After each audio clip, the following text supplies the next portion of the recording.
Hey guys, picture this. It's the dead of winter, temperatures plummeting to bone-shattering lows, winds howling like angry spirits, and snow piling up higher than your head. No cozy heated homes, no electric blankets, no delivery pizza to warm your soul. Just you, the wild, and a desperate fight to not become a human popsicle. How on earth did Native Americans not only endure these freezing nightmares, but turn them into a way of life? We're talking ingenuity that makes modern survival shows look like child's play, full of absurdity, pain, and a dash of historical hilarity. Stick around as we unpack the frozen follies of the past. Before you get comfortable, please hit like and subscribe, but only if you truly enjoy what I do. Drop a comment telling me where you're tuning in from and what time it is for you. It's always fascinating to see who's joining us from around the world. Now dim the lights, maybe turn on a fan for that soft background hum, and let's dive together into today's journey. Oh, the irony of it all. While we're bundled up in our climate-controlled bubbles, sipping lattes and complaining about a chilly breeze, Native Americans across the vast, unforgiving landscapes of North America were out there playing a deadly game of tag with frostbite and starvation. We're not talking about one monolithic group here. No, these were hundreds of diverse tribes, from the icy tundra of the Inuit in the north to the windswept plains of the Lakota, each with their own twisted toolkit of survival hacks born from centuries of trial, error, and a whole lot of, well, that didn't kill us last time. But let's start at the beginning, shall we? Because surviving winter didn't kick in when the first snowflake fell. It started months earlier in the sweltering heat of summer, when these folks were already plotting against the cold like it was a personal enemy. Can you imagine? While you're at the beach slathering on sunscreen, they're out there hoarding like doomsday preppers, because one lazy summer meant a very permanent winter nap. Take the Plains Indians, for instance, the nomadic warriors of the Great Plains, like the Sioux or Cheyenne, who roamed vast grasslands that turned into frozen hellscapes come December. These guys didn't have the luxury of permanent McMansions. Their homes were teepees, those iconic cone-shaped tents made from long wooden poles draped with buffalo hides. Sounds romantic, right? Like glamping with a historical twist. But, oh, the absurdity. Imagine dragging 20-foot poles across the prairie on horseback, only to set up camp in a blizzard where the wind threatens to turn your shelter into a kite. Yet, they made it work. The teepee was a masterpiece of engineering absurdity, its conical shape sliced through winds like a knife, and that smoke flap at the top, genius for venting the central fire without letting in too much snow. Inside, they'd line the floors with thick grass mats and pile on more hides, creating a furry fortress that trapped heat like a bear hug. But here's the pain. Building one in sub-zero temps meant numb fingers, cracking skin, and the constant fear that a gust could undo hours of work. And if the buffalo hunt failed, well, no hides meant no teepee upgrades, and suddenly you're huddling in a drafty disaster.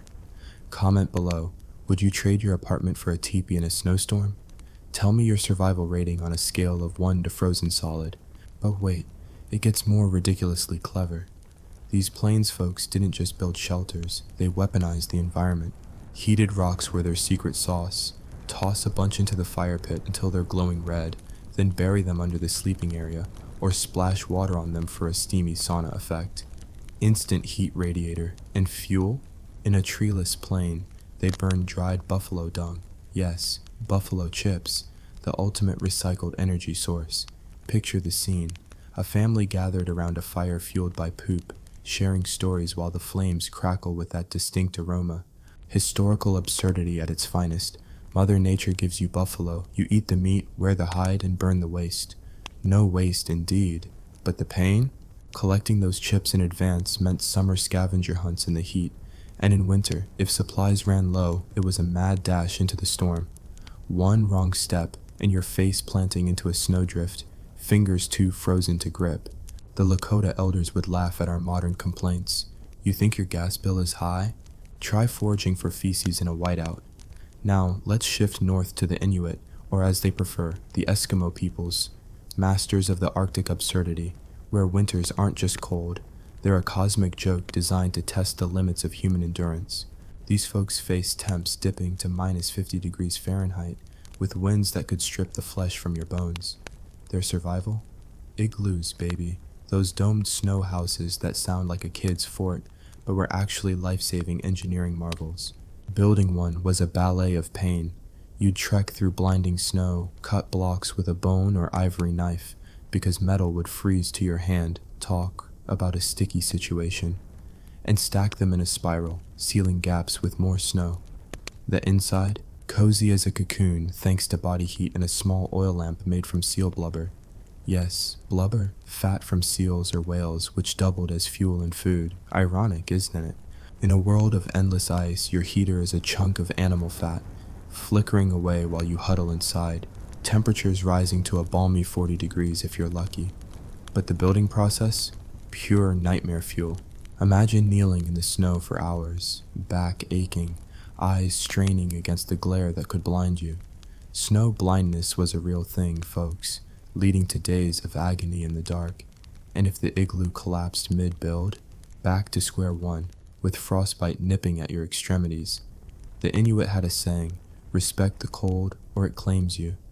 They'd line the floors with caribou skins, fur side up, and sleep in the nude under more furs to maximize body heat transfer. Nude in the Arctic. Absurd, right? But science backs it. Skin to skin with furs traps air better than clothes. Painful reality. One wet boot from a fishing trip and you're risking amputation-level frostbite. Kids, don't try this at home. Comment if you've ever built a snow fort and thought, this could be my house. Speaking of clothing, oh boy, the wardrobe of winter survival was a symphony of sarcasm. No synthetic fibers or Gore-Tex here. It was all animal-derived, layered like an onion of desperation. Plains tribes slathered on bear grease. Thick, smelly fat rendered from ursine adversaries to waterproof their skin and retain heat. Imagine rubbing that on like lotion before stepping out. Honey, pass the bear grease, I've got a hunt today. It worked, repelling snow and wind, but the odor? Let's just say you smelled like a walking barbecue, attracting predators or repelling friends. Then came the layers, moccasins stuffed with grass for insulation, leggings from deer hide, robes from buffalo fur so thick they weighed a ton. The absurdity. Tanning hides was women's work, involving brains. Yes, animal brains mashed into a paste to soften the leather. Brains for brains, historically speaking. Pain?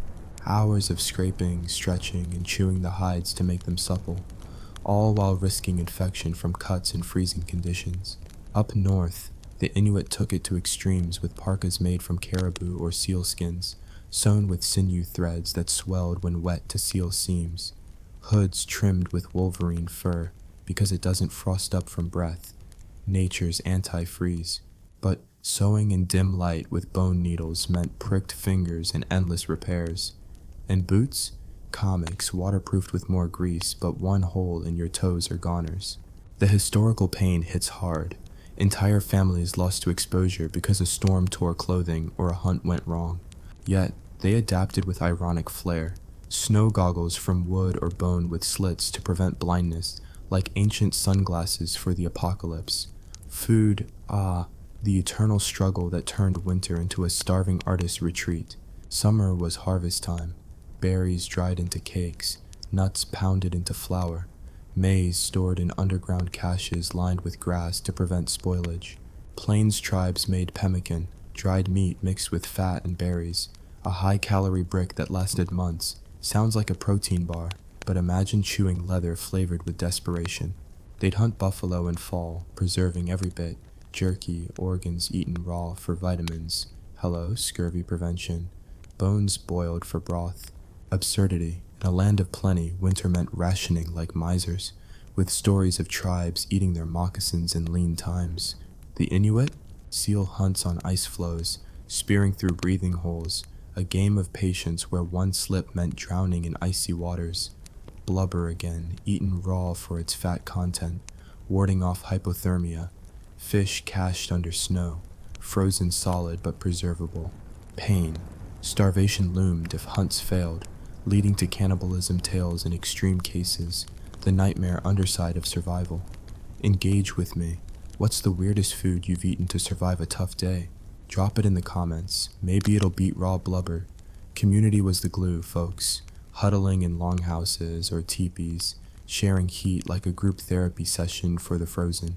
Eastern tribes like the Iroquois built longhouses from bark and poles, up to 200 feet long, housing dozens. Fires at both ends, smoke filling the air, but warmth from bodies and stories. Absurd. Arguments over who snores, but no one freezes alone. Pain. Disease spread fast in close quarters, and one fire out meant collective shivering. Forecasting was magic, observing nature's cues. Thick fur on animals, harsh winter ahead, muskrats building high dens, heavy snow, a ring around the moon, storm coming. Ironic, no weather channel but better accuracy through lived pain. Tribes migrated south if possible, following birds, smart but exhausting treks with kids and elders. As we wrap this first chunk, wait, there's more absurdity ahead. We've covered prep, shelters, clothes, food basics, but next, deeper dives into regional madness, like ice fishing horrors and spiritual survival. Stay tuned, hit that bell. Word count check. We're at about 2,200 here, but the chill continues. What survival tip shocked you most? Comment now. Alright, let's dive back into the frozen saga of Native American winter survival, where the stakes are higher than a snowdrift and the absurdity is thicker than a buffalo robe. We're picking up where we left off, trudging deeper into the icy madness of how these ingenious folks outsmarted Mother Nature's cruelest season. This is part 2 of our epic tale, and trust me, it's about to get even wilder. Think ice fishing disasters, spiritual shenanigans, and the kind of survival hacks that make you wonder why we ever invented central heating. So, grab a blanket, you'll need it just for the vibes, and let's wade into the frostbitten chaos with a smirk and a shiver. Picture the scene. It's January, and the world outside is a glittering, deadly icebox. The Plains Indians, like the Blackfoot or Comanche, are huddled in their teepees, the wind screaming like it's auditioning for a horror flick. Last time, we talked about how they set up these portable masterpieces and burn buffalo chips to stay warm. But now, let's zoom in on the daily grind. The relentless, absurd grind of keeping the fire alive and the stomach full when the world wants you dead. Hunting in winter was no picnic. It was more like a death-defying stunt. Buffalo, the lifeblood of the Plains tribes, didn't exactly line up to be shot. In summer, herds roamed free, but in winter, they huddled in sheltered valleys, forcing hunters to trek miles through snow deeper than their egos. Armed with bows or spears, no fancy rifles here, they'd stalk in silence, knowing one misstep could spook the herd, or, worse, trigger an avalanche. Imagine the irony. You're starving, freezing, and the only thing standing between you and dinner is a 2,000-pound beast that could gore you before you say medium rare. Comment below. Would you rather face a buffalo in a blizzard or try to outrun a modern-day Black Friday sale? Tell me your survival odds. The pain was real. Hunters wore snowshoes, woven from sinew and wood, not your fancy REI gear, to avoid sinking into drifts. Sounds clever, right? Until the sinew snaps mid-hunt and you're floundering like a fish in a snowbank. Frostbite was the silent assassin. A single exposed finger could turn black in hours, and amputation with a bone knife wasn't exactly outpatient surgery. Yet, these folks had tricks up their fur-lined sleeves. They'd rub snow on frostbitten skin, counterintuitive, but it slowly rewarmed tissue, unlike a fire that'd burn it worse. Absurd? You bet. Effective? Surprisingly so. And if the hunt succeeded, the reward was a feast, but not without work. Dragging a buffalo carcass back to camp meant hours of labor, blood freezing to your hands, and the constant threat of wolves sniffing out your prize. Women and kids joined in, butchering in the snow, preserving meat by freezing it in caches or smoking it over low fires. The irony, you're surrounded by food, but one bad storm could bury your stash, leaving you to chew on your dreams. Now, let's swing up to the Arctic, where the Inuit were playing survival chess on expert mode. Winter wasn't just cold, it was a months-long night with the sun ghosting them like a bad date. Ice fishing was their lifeline, but calling it fishing is like calling skydiving a quick drop. They'd venture onto frozen seas, drilling holes through ice thick enough to support a polar bear. Using bone hooks and lines of sinew, they'd wait, motionless, for seals or fish to bite. Sounds serene, doesn't it? Except you're kneeling on ice, wind slicing through your parka, and one crack in the flow could send you into water so cold it'd stop your heart in seconds. The absurdity. They'd sometimes lie flat, faces over the hole, breathing to lure curious seals. One wrong move, and you're a human icicle. Pain, hours of waiting, muscles cramping, eyes watering from the glare, and the ever-present risk of the ice giving way. Success meant hauling up a seal, its blubber a gold mine of calories and fuel. Failure? Well, starvation doesn't negotiate. But here's where it gets spiritually wild. Native Americans didn't just survive physically, they leaned hard into the metaphysical to keep their sanity. Take the Algonquin tribes of the Northeast who faced winters so brutal that they made plains blizzards look like a spring breeze. Snow could pile up to your shoulders and forests turned into mazes of ice. Their longhouses, packed with extended families, were warm but claustrophobic, like a reality show where everyone's voted off by pneumonia. To cope, they turned to storytelling and rituals that were equal parts hope and hysteria. The Wendigo, a cannibalistic spirit, was a winter boogeyman, a cautionary tale to keep folks from eating each other when the food ran out. Picture this. You're gathered around a smoky fire, kids wide-eyed, as an elder spins a yarn about a monster born from starvation, lurking just outside. Absurd? Sure, but it kept people in line. The pain. Those stories weren't just myths. Famine was real, and the fear of turning into a monster haunted every empty stomach. Comment, what's the creepiest story you've heard that kept you up at night? Spill it, and let's see if it tops the Wendigo. The Plains tribes had their own spiritual swagger.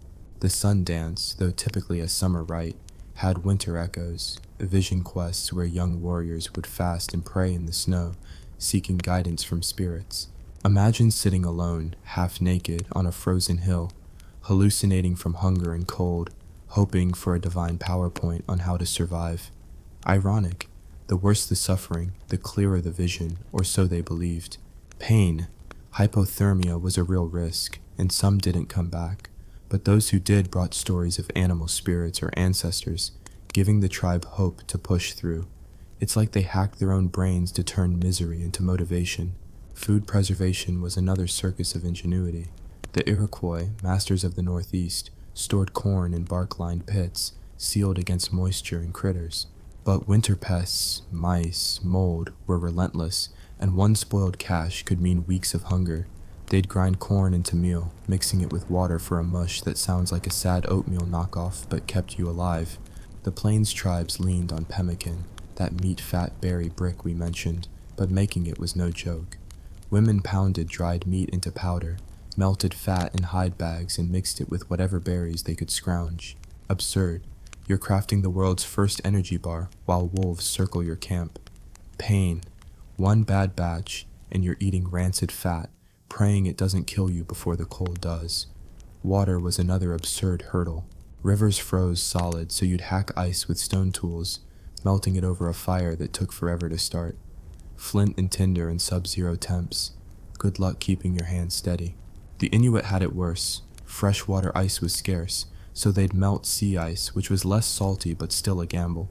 One wrong chunk and you're chugging salt water, dehydrating yourself faster than the cold can.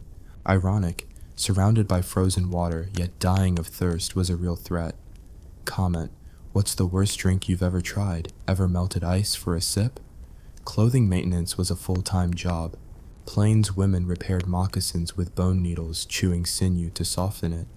Imagine the taste of dried tendon after hours in the cold. Inuit parkas needed constant stitching. A single tear could let in wind that'd freeze your soul. And washing? Forget it. Water was too precious, so you lived with the grime, smelling like a mix of smoke, sweat, and seal grease. Absurd. Your fashion statement is survival, but you're one rip away from disaster. Social dynamics kept things spicy. In longhouses, privacy was a myth. Families shared space, and tempers flared. Elders mediated disputes, but imagine the drama. Who ate the last pemmican? Or stop hogging the fire? Yet, community was survival. Sharing food, even when it hurt, kept the group alive. The Inuit had a brutal but practical rule. If someone became a burden, say an elder too weak to hunt, they'd sometimes be left behind, a grim sacrifice for the greater good. Painful, but it speaks to the raw reality of winter. Navigation was another absurd art. Plains tribes followed star patterns or snowdrift shapes to find camps. One wrong turn, and you're lost in a white void. The Inuit used wind direction and snow patterns like a GPS made of pain. Ironic, no maps, yet they moved with precision we'd envy. Comment, ever been lost in bad weather? Share your story. I bet it's not as wild as theirs. Next up, we'll dive into the insane tools, traps, and trades that kept tribes alive, plus the psychological toll of endless winter. Hit that bell and let me know in the comments, what's the coldest you've ever been and how'd you survive? Stay warm, folks. This ride's only getting chillier. Welcome back to our frostbitten epic, where we're peeling back the icy layers of how Native Americans laughed in the face of winter's wrath, or at least gritted their teeth and survived it with a side of sardonic wit. This is part 3, and we're diving into the toolbox of survival. The insane gadgets, traps, and trade networks that kept tribes from becoming permanent snow sculptures. It's a tale of ingenuity so wild it makes MacGyver look like an amateur, laced with the kind of historical absurdity and pain that'll make you hug your thermostat. So let's strap on our metaphorical snowshoes and stumble into the frozen fray, because winter didn't play nice, and neither will we. Let's start with the tools, the unsung heroes of survival, that were equal parts genius. And did they really just do that? Take the Plains tribes, Lakota, Cheyenne, the usual buffalo-chasing suspects. Their winter hunts depended on bows and arrows, but these weren't your kid's archery set. Bows were crafted from Osage orange or ash, backed with sinew for extra snap, and strung with twisted buffalo gut that stayed flexible even when the mercury dropped. Arrows? Whittled from dogwood, tipped with flint or bone, and fletched with turkey feathers. Sounds like a craft fair, right? Except crafting in winter meant chipping flint with frozen fingers, one slip slicing skin that'd bleed until it froze. The absurdity. You're sculpting weapons while your breath forms icicles on your face. Pain. One bad arrow meant a missed shot, and a missed shot meant no dinner. Hunters carried backup bows, because a snap string in a blizzard was a one-way ticket to Starvation City. Comment below, ever tried making something with your hands in the cold? Tell me how fast you gave up. The Inuit up north took tool making to a whole new level of why does this work? Their harpoons for seal hunting were works of art, bone or ivory shafts, detachable heads tethered with sinew to reel in the catch. The heads? Barbed to stick because seals don't politely wait to be hauled up. Picture this. You're on a frozen sea, stabbing through a breathing hole, praying your harpoon doesn't break, because crafting a new one meant hours of carving in a dimly lit igloo, with a seal oil lamp flickering like it's mocking you. Absurdity. The lamp's fuel was the same blubber you're hunting for, so you're burning dinner to catch dinner. Pain, one misaimed thrust, and you're pulling up nothing but ice water, your hands so numb you can't feel the harpoon. And don't forget snow knives. Curved blades of bone or antler for cutting igloo blocks. Sharpening them meant grinding against stone, often in a storm, with frostbite creeping in like an uninvited guest. Drop a comment. What's the most ridiculous tool you've ever used to fix a problem? Traps were another stroke of twisted brilliance. The Ojibwe and other woodland tribes in the snowy northeast set snares for rabbits and deer, using loops of sinew or plant fiber hung across the game trails. Sounds simple, until you realize setting traps in deep snow meant wading through drifts, your legs burning from the effort, and checking them daily to avoid losing your catch to wolves. The irony, you're outsmarting nature while nature's outsmarting you with frostbite. Deadfall traps, logs propped to crush small game, were popular but risky. One wrong move, and you're the one crushed, or at least humiliated in front of the tribe. The pain? Resetting traps in -20 degrees, fingers sticking to frozen wood, and the constant dread of returning empty-handed. Plains tribes used a crazier tactic, buffalo jumps. They drive herds off cliffs in late fall, stockpiling meat for winter. Absurd. You're yelling and waving hides to scare a stampede, hoping you don't trip and join the pile at the bottom. Pain, butchering in the cold, hands slick with blood, knowing scavengers are circling. Trade networks were the secret sauce, and oh, the drama they brought. Winter wasn't just about surviving in your own backyard. It was about connections across tribes because no one had everything. The Iroquois traded surplus corn for furs from Algonquin neighbors, meeting at frozen riverbanks to barter. Imagine the scene. You're lugging sacks of maize through snow. haggling with a guy who's just as cold and cranky, both of you eyeing each other's goods like it's a high-stakes poker game. The absurdity. You're trading food for warmth, but one bad deal, and you're eating bark while they're cozy in your furs. Pain. Treks to trade could take days, with blizzards erasing trails and raiders waiting to steal your haul. The Inuit traded blubber and ivory for wood or sinew from southern tribes, often traveling by dog sled over ice that could crack without warning. Sleds, by the way, were lashed together with rawhide, runners coated with mud and ice for speed, until they broke, and you're repairing them with frozen spit and prayers. Comment. Ever bartered for something you desperately needed? What did you give up? Psychological survival was the real kicker. Winter wasn't just a physical beatdown, it was a mental marathon. The Cherokee in the southeast, facing milder but still brutal winters, leaned on communal ceremonies to keep spirits up. Their green corn ceremony, though a summer rite, had winter versions, feasts and dances to remind everyone that spring was coming, even if it felt like a lie. Picture dancing in a smoky longhouse, feet numb, stomach growling, faking joy to keep the kids from panicking. Absurd. You're praising corn while eating the last of it. Pain. The elders knew despair could kill faster than cold, so they spun tales of renewal while rationing crumbs. The Inuit had their own mind games, shamans drumming and chanting to appease spirits blamed for storms. If the weather didn't improve, guess who got the side-eye? The shaman for not bribing the spirits hard enough. Irony. You're praying to the sky while it dumps more snow on your head.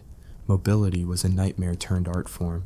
Plains tribes broke camp when game moved, dismantling teepees in storms and dragging poles on travois, wooden frames pulled by dogs or horses.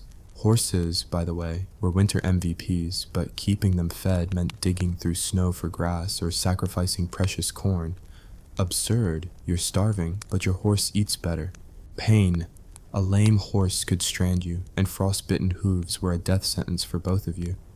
The Inuits' dog sleds were faster but finicky. Dogs needed feeding, and a hungry pack could turn on you.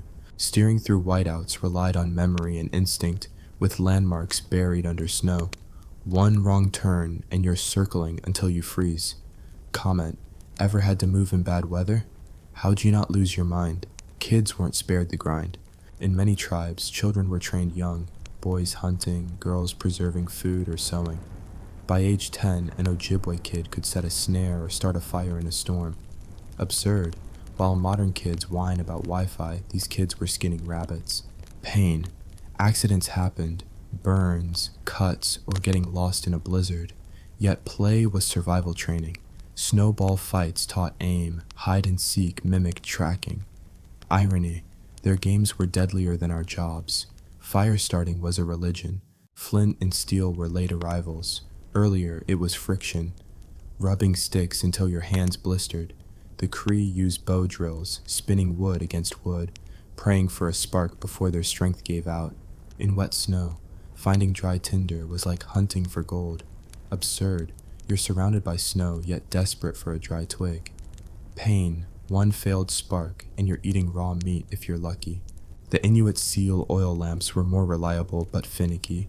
Too much wick, and you're choking on smoke, but too little, and you're in the dark. Next, we'll wrap this saga with the final showdown. How tribes balanced hope, loss, and sheer stubbornness to outlast winter's cruelty. Hit that bell, and tell me in the comments, what's the toughest outdoor task you've tackled? Did it make you feel like a Native American survivor, or just a frozen fool? Stay frosty. This tale's got one more chill to deliver. Welcome back to our frostbitten epic, where we're peeling back the icy layers of how Native Americans laughed in the face of winter's wrath, or at least gritted their teeth and survived with a side of sardonic wit. This is part 4, where we wrap up the saga with a sledgehammer of survival stories, tales of hope, loss, and sheer stubbornness that turned frozen nightmares into a masterclass in not dying. We've covered shelters, food, tools, and mind games, but now it's time to face the brutal endgame. How tribes balanced the scales of life and death when winter played its dirtiest tricks. So, pull your chair closer to the fire. This is going to be a wild, ironic, and painfully real ride to the finish line. Winter wasn't just a season, it was a gauntlet that tested every fiber of a tribe's existence. For the Plains Indians, think Crow, Arapaho, or Pawnee, The late winter months were the ultimate showdown. By February, food caches were thinning, and the buffalo were either gone or too weak to hunt. The irony?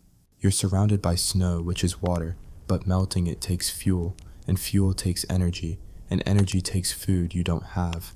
Starvation was the silent killer, creeping in like a guest who overstays their welcome. Tribes stretched pemmican rations to the breaking point, mixing it with snow to make it seem like more. Absurd. You're eating what's basically meat-flavored slush, pretending it's a meal.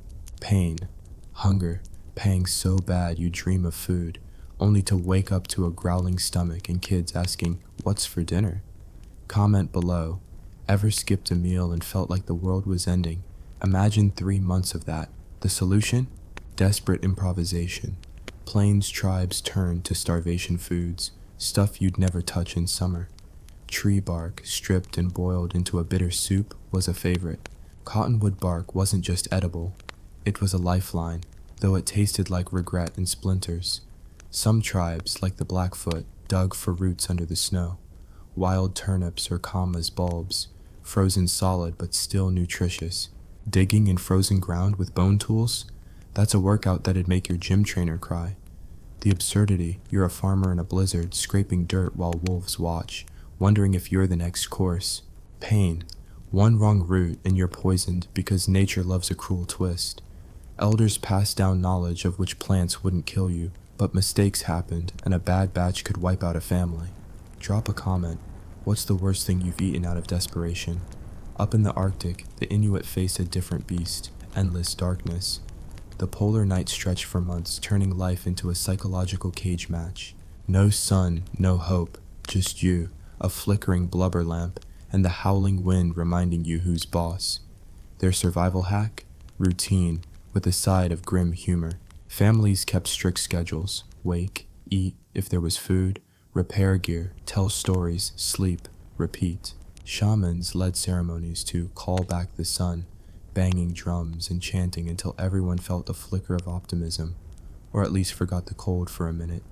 Absurd. You're yelling at the sky to bring back daylight, knowing it won't listen for weeks. Pain.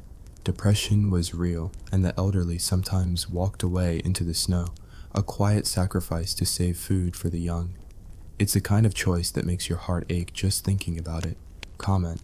Ever been stuck in a dark place, literally or figuratively? How'd you claw your way out?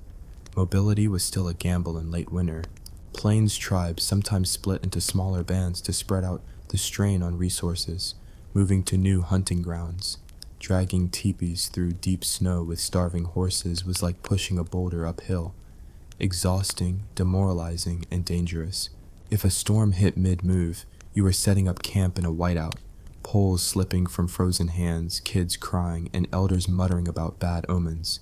The Inuit relied on dog sleds, but dogs were as hungry as you were, and a weak team could strand you on the ice. Absurd. You're mushing a sled while your dogs eye you like your lunch. Pain. A broken sled runner meant hours of repair in the cold, with frostbite creeping up your fingers. Navigation relied on stars or snow patterns, but blizzards erased both, leaving you to trust gut instinct or die circling. Tell me in the comments, ever been lost in a storm? How'd you find your way? Kids and elders were the heart of survival, but also its heaviest burden. In longhouses of the Northeast, like those of the Haudenosaunee, elders were the memory bank, storytellers who kept traditions alive, teaching kids which berries were safe or how to spot a storm coming. But winter turned them into liabilities. The old couldn't hunt and the young needed feeding. Tribes shared what little they had, but tough calls were made. Some plains tribes left the weakest behind during migrations, a gut-wrenching choice masked as honoring their spirit. Irony, you're singing praises for someone you're abandoning to the snow. Pain, survivors carried that guilt forever. Stories whispered of ancestors who chose to stay. Kids, meanwhile, were forced to grow up fast. By age 8, a Lakota boy might be tracking game, risking his life to prove he wasn't a burden. Comment. What's the toughest thing you had to do as a kid? Fire remained the lifeline, but keeping it going was a Sisyphean task. The woodland tribes, like the Lenape, used fire carriers, hollow logs packed with coals to start new fires when moving camp. Dropping one was a catastrophe, No fire meant no heat, no cooking, no morale. The absurdity, you're cradling a log like it's a newborn, praying it doesn't go out. Pain, burns were common, and starting a fire from scratch in wet snow was a test of sanity. The Inuits' blubber lamps were more reliable, but required constant tending. Trim the wick too short, and you're in the dark. Too much, and you're choking on soot. Every task, from sewing to eating, hinged on that tiny flame, making it the center of your universe. Trade didn't stop, even in the worst of winter. Tribes like the Mandan, hub of the northern plains, hosted trading posts where furs, meat, and beads changed hands. Picture a frozen marketplace. Everyone's shivering, breath fogging, but still haggling like it's Black Friday. Absurd. You're trading your last pemmican for a knife, knowing you might starve but need to hunt. Pain. Raiders lurked, and a bad trade could leave you defenseless. The Inuit trekked to coastal meetups, swapping blubber for rare wood or soapstone. A broken sled or a sick dog could turn a trade run into a death march. Comment. Ever made a bad deal you regretted? Spill the tea. Hope was the final weapon. Tribes leaned on prophecies and visions. Plains warriors fasting in snow caves, seeking dreams of spring. The Cree held sweat lodges, steaming rocks, and hide tents to purify body and soul, believing it'd coax warmer days. Absurd, you're sweating buckets in a blizzard to beg for summer. Pain, some passed out from heat or hunger, and not all woke up. Stories of past winters passed down like heirlooms, reminded everyone they'd survived before. The Inuit sang of Sedna, the sea goddess, believing her favor brought seals. Irony, you're serenading a myth while your stomach growls. When spring finally peeked through, it wasn't a victory lap. It was a limp to the finish line. Weakened bodies, depleted stores, and battered spirits meant survival was a miracle. Yet tribes rebuilt, replanted, and retold their stories, laughing at the absurdity of it all. They didn't just survive winter, they owned it with a smirk and a scar. From teepees to igloos, pemmican to blubber, Native Americans turned winter's cruelty into a masterclass of survival. Hit that like button if you're as awestruck as I am, and comment, what's the craziest survival story you've ever heard, real or not? Share it, and let's keep the fire going. Stay warm, stay curious, and I'll catch you in the next saga. You think your morning commute is tough? You think your winter blues are a legitimate medical condition?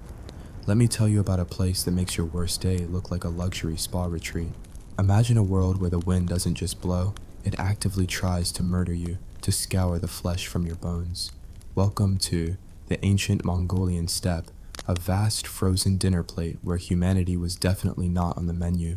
This wasn't just a tough neighborhood, it was a planetary-scale meat grinder, a place where survival was a cosmic joke, and the punchline was usually a spear through the chest. And yet, somehow, out of this howling, frozen abyss of nothingness, a people didn't just survive. They thrived. They clawed their way out of the icy mud and went on to build the largest contiguous land empire in the history of, well, anything. So how did they do it?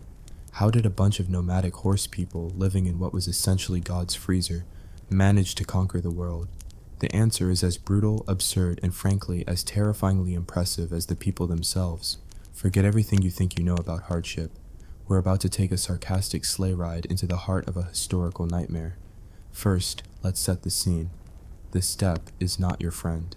It's not a picturesque landscape from a travel brochure. It is an ocean of grass, frozen solid for more than half the year. In winter, temperatures plunge to depths that make Mars look balmy, hitting -40, -50 degrees Celsius without even trying. This is a cold that doesn't just chap your lips, it freezes your thoughts. It's a cold that turns your breath into a cloud of tiny ice daggers. The wind, the infamous steppe wind, is a relentless, soul-destroying force. It carries no scent of pine trees or gentle rain.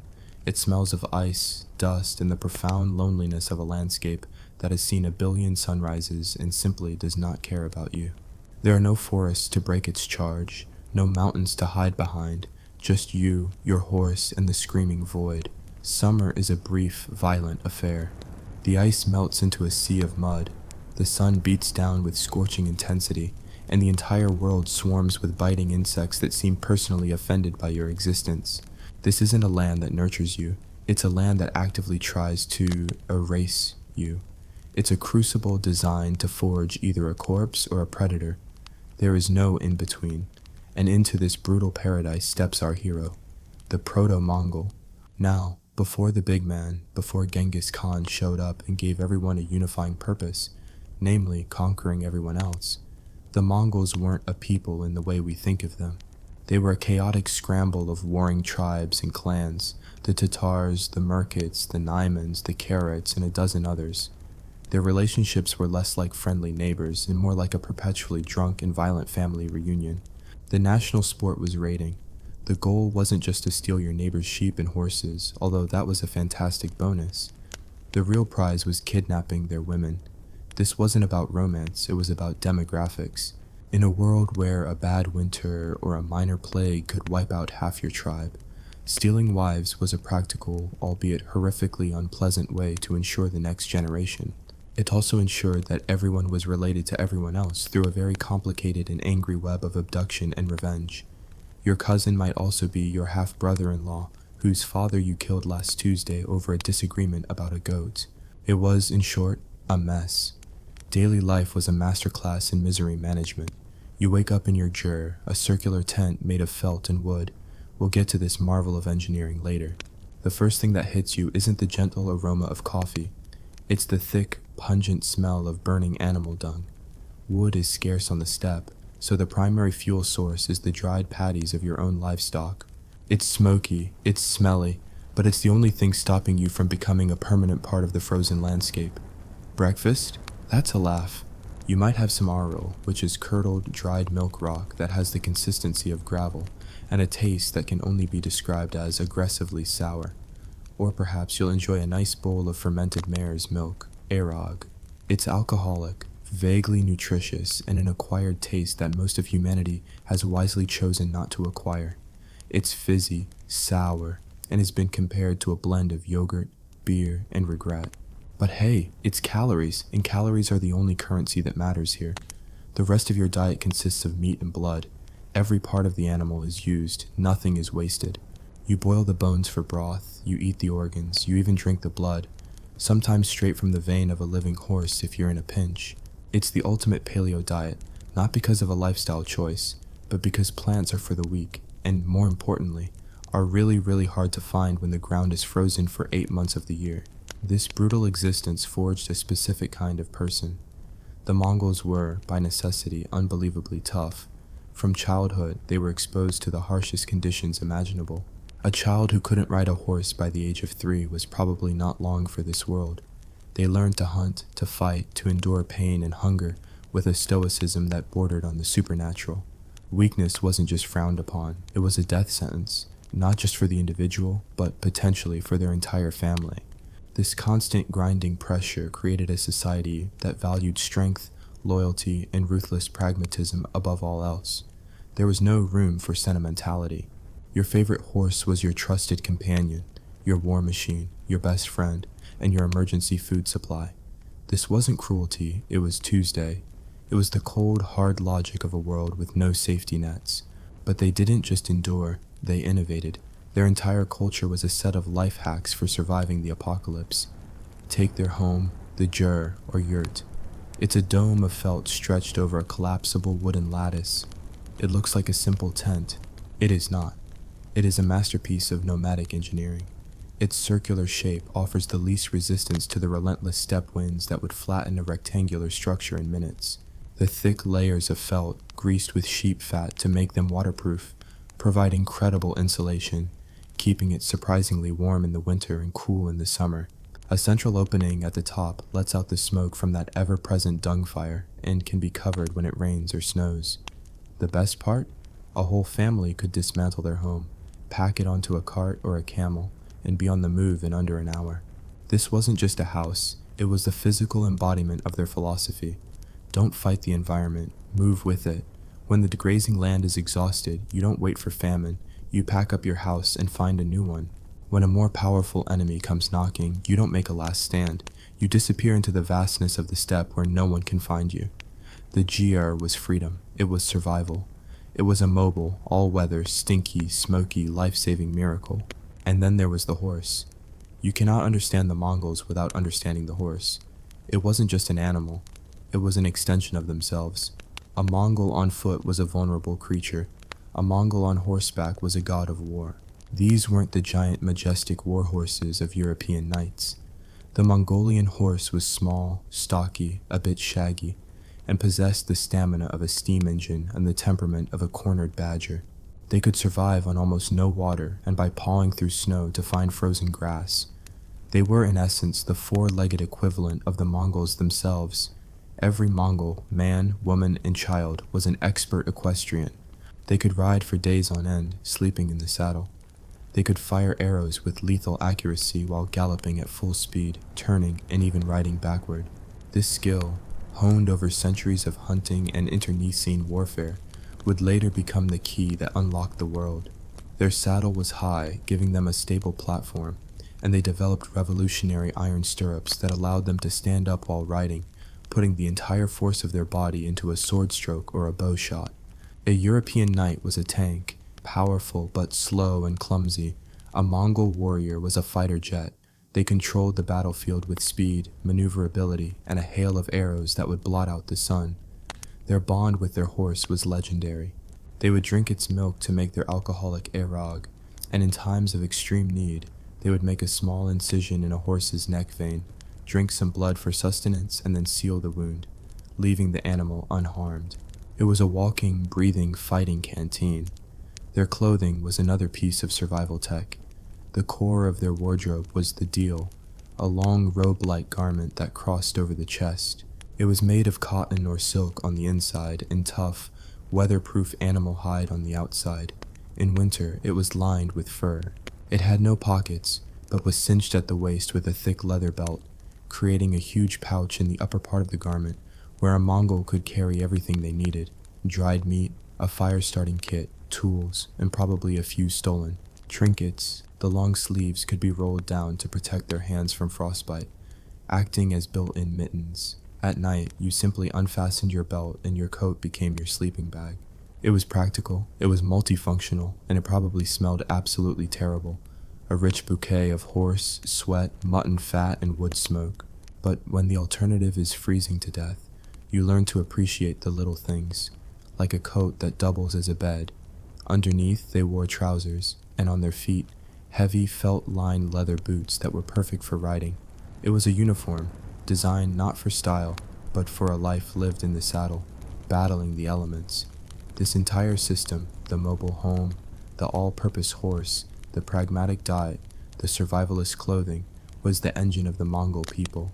It allowed them to live in a land that should have been uninhabitable.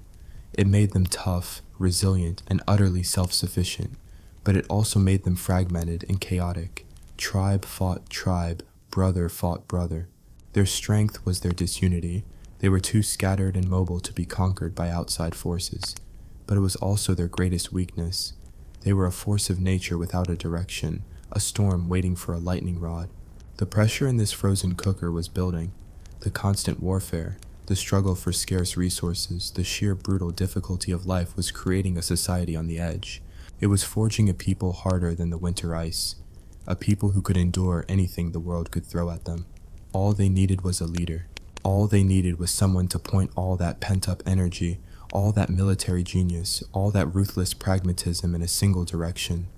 The world had no idea what was coming. It was sleeping soundly, wrapped in its stone castles and its walled cities, completely unaware that the apocalypse was learning to ride a horse. What kind of person, what kind of leader could possibly unite these warring, backstabbing, horse-worshipping clans? What would it take to turn this chaotic mob into the most disciplined and terrifying army on Earth? Let me know your wildest theories in the comments below. We're just getting started. So how do you unite a nation of backstabbing, horse-obsessed, chaos-addicted nomads who consider Tuesday a good day for some light kidnapping? You don't send a diplomat. You don't send a philosopher. The universe, in its infinite and cruel sense of humor, sends a boy born into a world of pain. A child who would have to claw his way out of a grave dug for him before he could even walk properly. This isn't a story of a prince born in a palace. This is the story of a boy named Temujin, and his childhood was so unbelievably awful it makes Charles Dickens look like a pampered trust fund baby. He was born, legend says, clutching a clot of blood in his tiny fist. In any other culture, this would be a horrifying omen. For the 12th century Mongolian steppe, it was less an omen and more of a mission statement. It was a sign that this kid was here to do business, and business was about to get bloody. Temujin's father, Yasuge, was a minor chieftain, which on the steppe is like being the manager of a particularly violent and underperforming fast food franchise. He managed to cobble together a small following and, in a moment of peak Mongol diplomacy, kidnapped a woman named Holun from the Merkid tribe to be his wife. This, you'll remember, was standard practice, but it also painted a giant "Kick Me" sign on his family's back for generations. When Temujin was just 9 years old, his father took him to find a future wife, securing an alliance with another tribe. On the way home, feeling sociable, Yasuge stopped for a meal with a group of Tatars, the mortal enemies of his clan. Now, you might think sharing a meal with the people who want you dead is a bad idea, and you would be right. The Tatars, recognizing their old foe, graciously served him a poisoned lunch. Yasuge staggered home, issued some vague deathbed instructions to his son about hating the Tatars forever, and promptly died, leaving his 9-year-old kid in charge of a family and a clan that had the loyalty of a sack of wet cats. The clan, in a display of that ruthless pragmatism we talked about, took one look at the widow and her brood of small children and said, "Nope." They packed up their jurs, took all the livestock, and abandoned them in the middle of nowhere to starve. This was the Mongol equivalent of a corporate downsizing. "Sorry, Holun, your portfolio is underperforming. We're reallocating your assets, namely all of your food and protection. Best of luck on the open steppe." What followed was a masterclass in abject misery. Temujin, his mother, and his siblings were reduced to the absolute bottom of the food chain. They ate roots, berries, and anything else they could dig out of the frozen ground. They hunted rats. Let me say that again. The future conqueror of the world, the man whose name would make emperors tremble, spent his formative years chasing rodents for dinner. This is where you learn the first rule of power. There is no such thing as beneath you when you're starving. This period of intense suffering forged him. While other boys were learning tribal politics, he was learning how to set a snare. While they were practicing archery on horseback, he was learning the bitter taste of helplessness. But it also taught him to be cunning, patient, and utterly ruthless. In one of the most famous and brutal episodes of his youth, he and his younger brother Kasar shot a fish. Their older half-brother, Begter, who was the alpha of the starving little group, promptly stole it. Temujin didn't argue. He didn't protest. He and Kasar tracked Begter, hid behind a rock, and filled him with arrows. He murdered his own brother over a fish. His mother was furious, not just at the fratricide, but at the sheer stupidity of it. In a world where your only allies are your family, killing one of them is a catastrophic tactical error. But for Temujin, the lesson was clear. Never let anyone take what is yours. Ever. The food wasn't the point. The power was. Just when you think it couldn't get worse, it did. He was captured by a rival clan, the very same one that had abandoned his family. They clamped a kanga around his neck, a heavy wooden collar, a mobile stockade, and paraded him around as a slave. He was humiliated, beaten, and treated like an animal. This, for any normal person, would be the end. You accept your fate. You die a slave. But Temujin was not a normal person. During a festival, while his captors were drunk on fermented mare's milk, he used his wooden collar to knock out his guard, and then, still wearing the damn thing, he hid in a river with only his nose above the water until the search parties gave up. He escaped, found his family, and the legend began to grow. This wasn't just a tough kid anymore. This was a ghost, someone who simply refused to die. With his freedom regained, Temujin set about climbing out of the social abyss. His first move was to claim the wife his dead father had arranged for him all those years ago, a woman named Berta. This was a bold move, a declaration that he was back in the game. But the steppe had a long memory. The Merkids, the tribe his father had stolen his mother from, had been waiting patiently for revenge. One night they raided Temujin's camp. He escaped on horseback, leaving everything and everyone behind, including his new wife.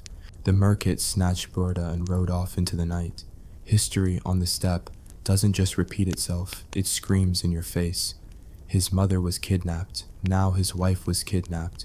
For Temujin, this wasn't just a tragedy, it was a call to arms.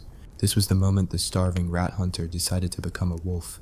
He needed an army he didn't have, So he went to the only two people who might help him. First, Togrul, a powerful chieftain of the Carrot tribe, and more importantly, his deceased father's Anda, or blood brother. Togrul, seeing a potential pawn, agreed to help. Second, he went to a rising young chief named Jamuka, who happened to be Temujin's own childhood Anda. They had performed the blood brother ritual years ago, a charming ceremony where you slice your hands, mix your blood in a bowl of arug, and swear eternal loyalty. It's like becoming best friends, but with a higher risk of infection and a much greater chance of future betrayal. Together, this shaky coalition of a powerful old warlord, an ambitious young chief, and a vengeful husband with nothing to lose, assembled an army.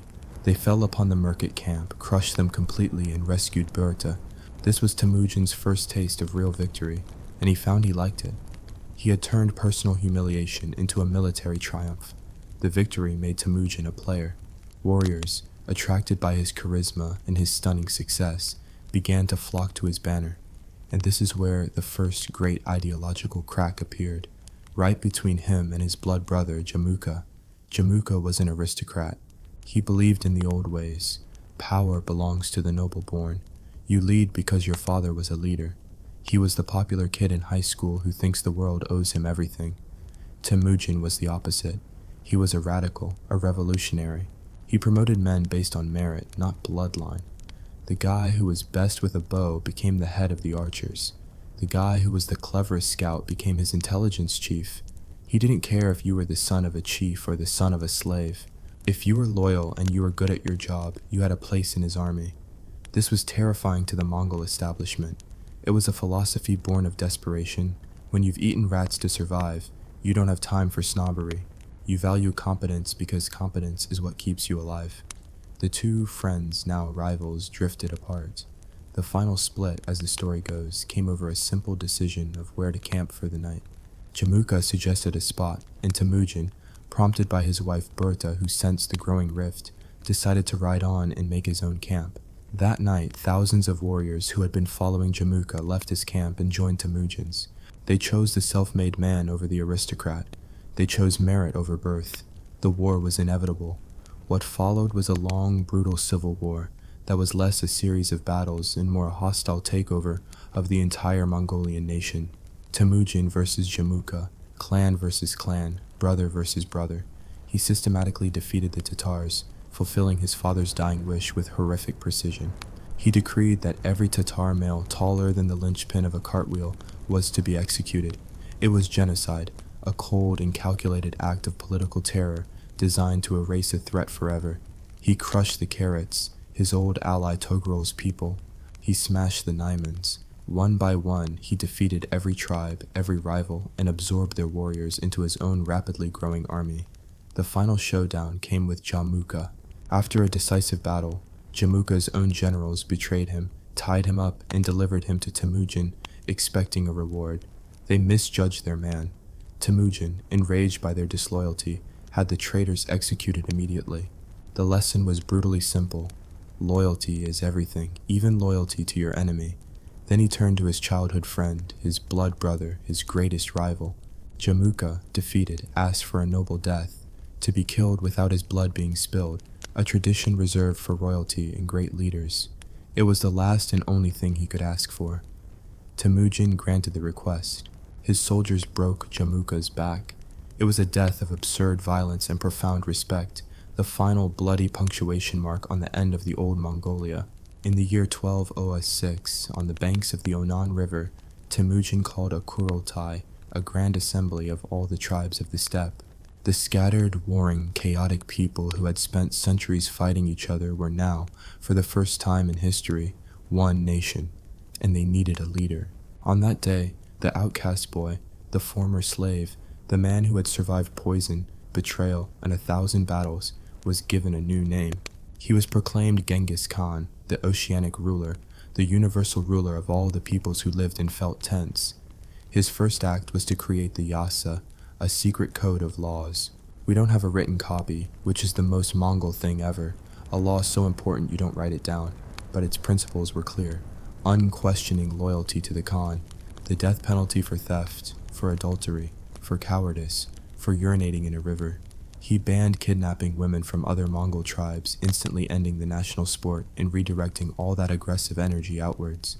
He created a postal service, the Yam, that could carry messages across the empire at incredible speed.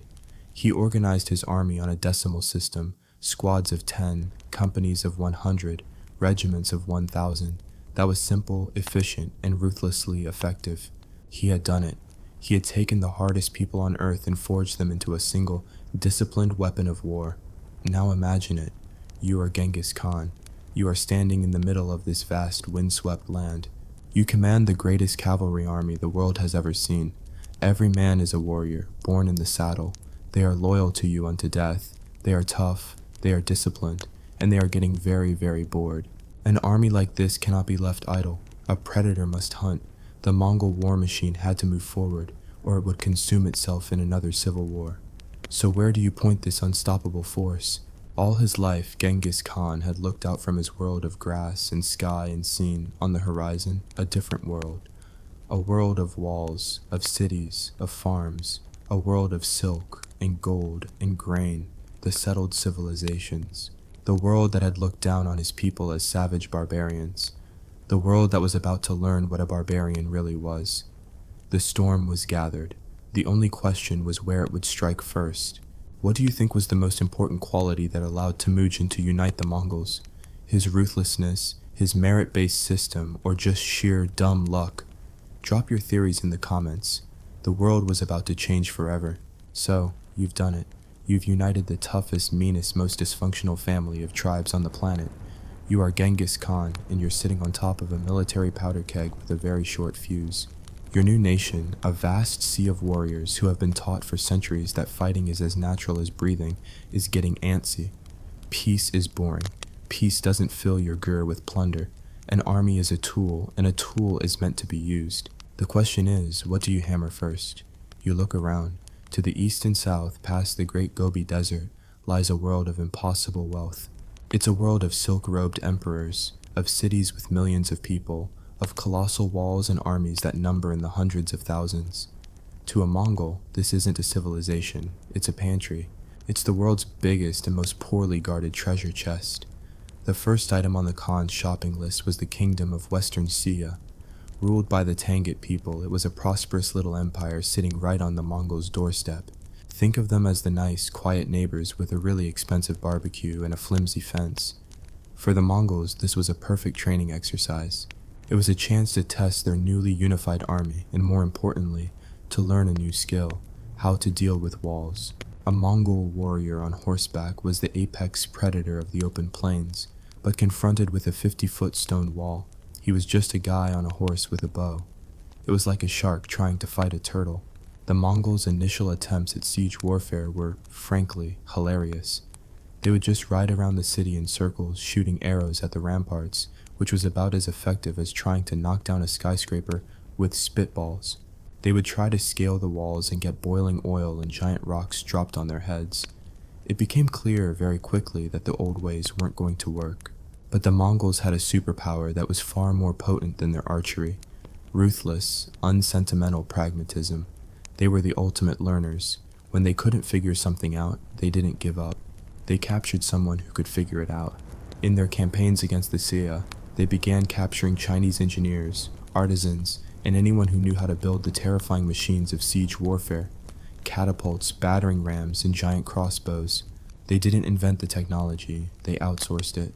They would roll up to a city, and their front lines would be a pathetic, terrified mob of captured peasants and enemy soldiers, forced to carry ladders and push siege towers, acting as a human shield for the real Mongol warriors behind them. If you want to know how the Mongols thrived, this is a core concept. They weaponized the skills of the people they conquered. It was brutal, it was cynical, and it was horrifyingly effective. One of their campaigns against the western Sia capital culminated in a moment of pure, accidental genius. Unable to take the city by storm, Genghis Khan decided to try some hydro-engineering. He ordered his army to dam the nearby Yellow River, planning to divert it and simply flood the city into submission.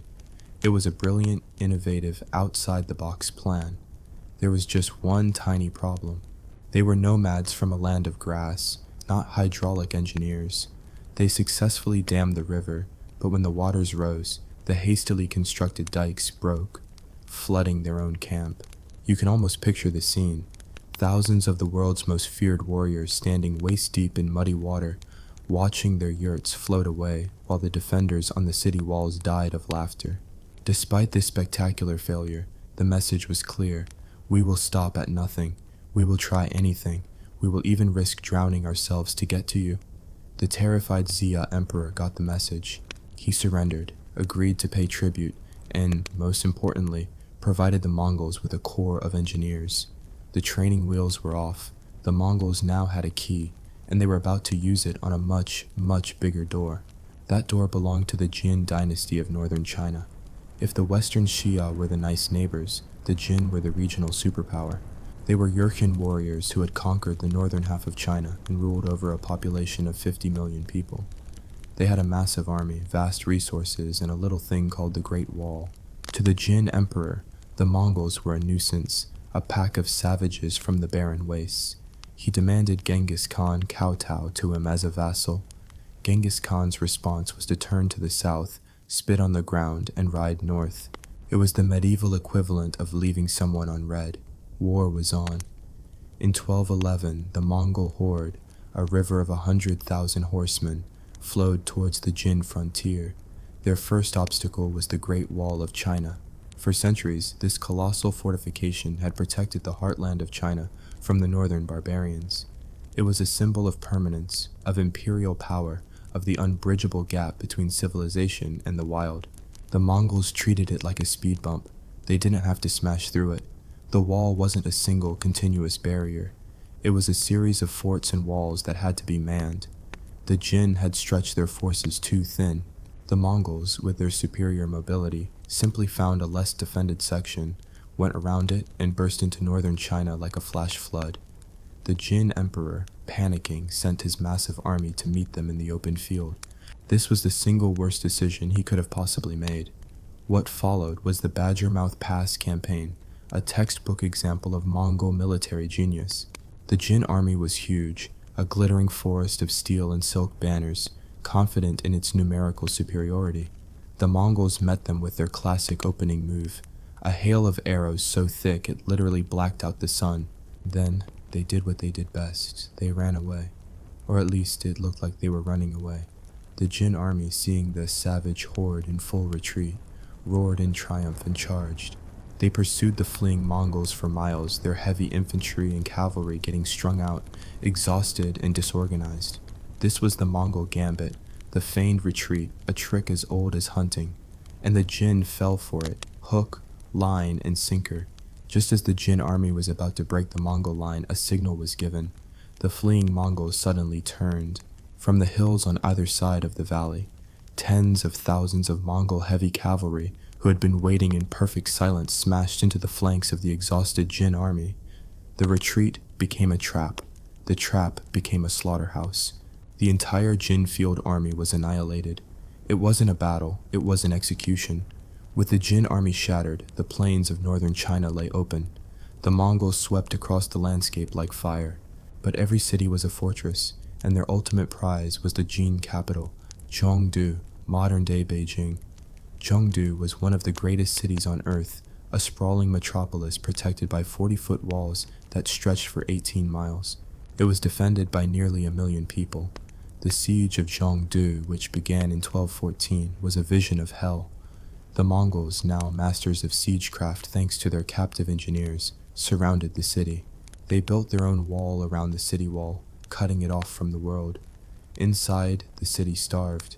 The people ate sawdust, leather, and then each other. Outside, the Mongols used their human shields to push their siege engines forward. They launched diseased corpses over the walls to spread plague. They diverted rivers to flood the moats. This wasn't war as the Jin knew it. This was total, systematic, psychological annihilation. After a year of unimaginable horror, the city surrendered. What happened next became the Mongol calling card. For over a month, the city was given over to the horde for plunder. It was sacked with a methodical ferocity that beggared belief. Soldiers were given quotas for looting and killing. The city burned for weeks. A year later, a visitor reported that the bones of the dead formed white mountains, and that the ground was still greasy with human fat. The message sent to the rest of the world was unambiguous. This is what happens when you resist. Surrender immediately, offer us tribute, and we will take your stuff and leave you to your miserable lives. Fight back and we will remove you, your city, and the very memory of your existence from the face of the earth. It was the most effective foreign policy imaginable. The conquest of northern China was a transformative experience for the Mongols. They had started the war as a nomadic cavalry army and ended it as a sophisticated combined arms force. They had absorbed Chinese technology, Chinese administrative techniques, and Chinese wealth. They were no longer just steppe warriors. They were empire builders, or at least empire wreckers on a world historical scale. Genghis Khan had turned the raw, brutal energy of the steppe into a disciplined, learning, ever-evolving machine of conquest. They had broken one of the richest and most powerful empires in the world. They were now standing at the crossroads of Asia, wealthier and more dangerous than ever before. But the world is a big place. While they had been busy burning northern China, a new empire had risen to the west, the Khwarezmian Empire, a vast, wealthy sultanate that stretched across modern-day Iran, Afghanistan, and Central Asia. It was a jewel of the Islamic Golden Age, a center of science, art, and trade. The Shah of Khwarezmia, Ala ad-Din Muhammad, looked at the Mongols fresh from their bloody work in China and saw not a threat, but an opportunity. Genghis Khan, for his part, was actually keen on peace. He had enough to deal with. He saw the Khwarezmians as a potential trading partner. He sent a trade caravan to the Khwarezmian frontier, a gesture of goodwill. The governor of the Khwarezmian city of Otrar, in a display of what can only be described as terminal stupidity, accused the merchants of being spies, seized their goods, and executed them. When news of this reached Genghis Khan, he was remarkably calm. He sent 3 envoys, 2 Mongols and a Muslim, directly to the Shah. His message was simple: hand over the governor of Otrar. I don't want war. He was offering the Shah a way out. He was giving him a chance to de-escalate. The Shah, in the single most catastrophic diplomatic blunder in human history, had the Mongol envoy's head shaved in humiliation and executed the Muslim envoy. He sent the 2 bald Mongols back to their Khan with a message of defiance. He had just personally insulted the most powerful and ruthless man on the planet. He had taken a geopolitical dispute and made it personal. He had no idea what he had done. He had just signed the death warrant for his entire civilization. What do you think would have happened if the Shah had just handed over the governor? Would the Mongols have stopped there? Let me know in the comments, because the world was about to witness a revenge campaign of such epic, world-shattering violence it would make the sack of Juhongdu look like a minor disagreement. There are bad days at work, and then there's the day you execute the personal envoy of Genghis Khan. Shah Ala ad-Din Muhammad of Khwarezmia didn't just have a bad day, he committed civilizational suicide. When those 2 bald, humiliated Mongol envoys returned to the Khan's court, carrying the severed head of their Muslim colleague in a bag, the reaction wasn't an immediate screaming rage. It was far, far scarier than that. The stories say Genghis Khan went alone to the top of a sacred mountain, prayed to the eternal blue sky for 3 days, and came down with a verdict. This wasn't going to be a war. This was going to be an extermination. The insult was so profound, so personal, that the objective was no longer submission or plunder. The objective was erasure. The eternal sky had passed its judgment, and Genghis Khan was merely its humble, world-destroying servant. He was about to teach the most powerful sultan in the Islamic world the true meaning of the word regret. The preparation was unlike anything the world had ever seen. This wasn't a horde, it was a symphony of destruction. Genghis Khan summoned his greatest generals, Jebe, the Arrow, Subutai, the Valiant, and his own sons, Jochi, Chagatai, and Ogadei. He mobilized the entire Mongol nation. Every man who could ride a horse and draw a bow was called to arms. But this wasn't just about soldiers. The Mongols had learned their lesson in China. They brought with them a massive corps of captive Chinese engineers, specialists in building the giant siege engines needed to crack open walled cities. They brought a sophisticated intelligence network, the likes of which wouldn't be seen again until the 20th century. Merchants, spies, and defectors had been mapping the Khwarezmian Empire for years. The Mongols knew every road, every watering hole, every political division, and every weakness. The Shah thought he was facing a pack of savage barbarians. He was actually facing the CIA, the Army Corps of Engineers, and the Four Horsemen of the Apocalypse, all rolled into one efficient horse-powered package. The Shah, blissfully ignorant and brimming with arrogance, made his first mistake. He decided to play defense. He spread his massive army out, garrisoning each of his great cities, Bukhara, Samarkand, Urgench, believing his thick walls would hold back the nomadic tide. To a Mongol general, this was a gift from heaven. Instead of facing one giant army, they could now pick off his forces one by one. The invasion began in 1219. Genghis Khan sent a portion of his army as a feint directly towards the main Khwarezmian defenses. The Shah saw them coming and prepared for a conventional fight. While the Shah was distracted, Genghis Khan, along with his top generals Jebi and Subutai, took the main Mongol army and did something no one thought was possible. They vanished. They marched their army straight into the heart of the Kizil-Kum Desert, the Red Sand, a supposedly impassable wasteland. For hundreds of miles they navigated by the stars, finding hidden wells known only to their spies, marching an entire army through a landscape that was meant to kill them. Then, after weeks of silence, they reappeared as if from thin air, deep inside the Khwarezmian Empire, directly in the Shah's undefended rear. The trap was sprung. The first city to feel the true nature of Mongol wrath was the glorious city of Bukhara, a pearl of the Silk Road, a center of learning and faith. A small Mongol force appeared and lured the city's main garrison out. Once in the open, the garrison was ambushed and annihilated. The city's remaining leaders, seeing the hopelessness of their situation, surrendered. Genghis Khan himself rode into the city right into its grand mosque. In a gesture of ultimate dominance, he climbed the pulpit, threw the Quranic scripts to the floor, and had his horses fed from the holy book containers. Then he addressed the city's terrified nobles with one of the most chilling speeches in history. He didn't rant or rave. He spoke with the cold logic of a natural disaster. "I am the punishment of God," he told them. "If you had not committed great sins, God would not have sent a punishment like me upon you." He then ordered the population to be driven out onto the plains, took everything of value, burned the city to the ground, and slaughtered the rest. The message was clear. Surrender was no longer a guarantee of survival.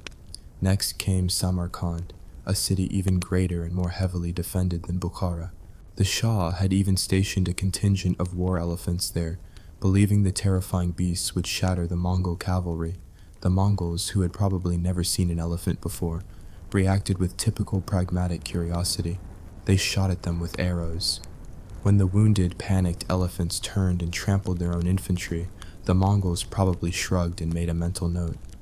Elephants, not that useful. The siege of Samarkand was short and brutal.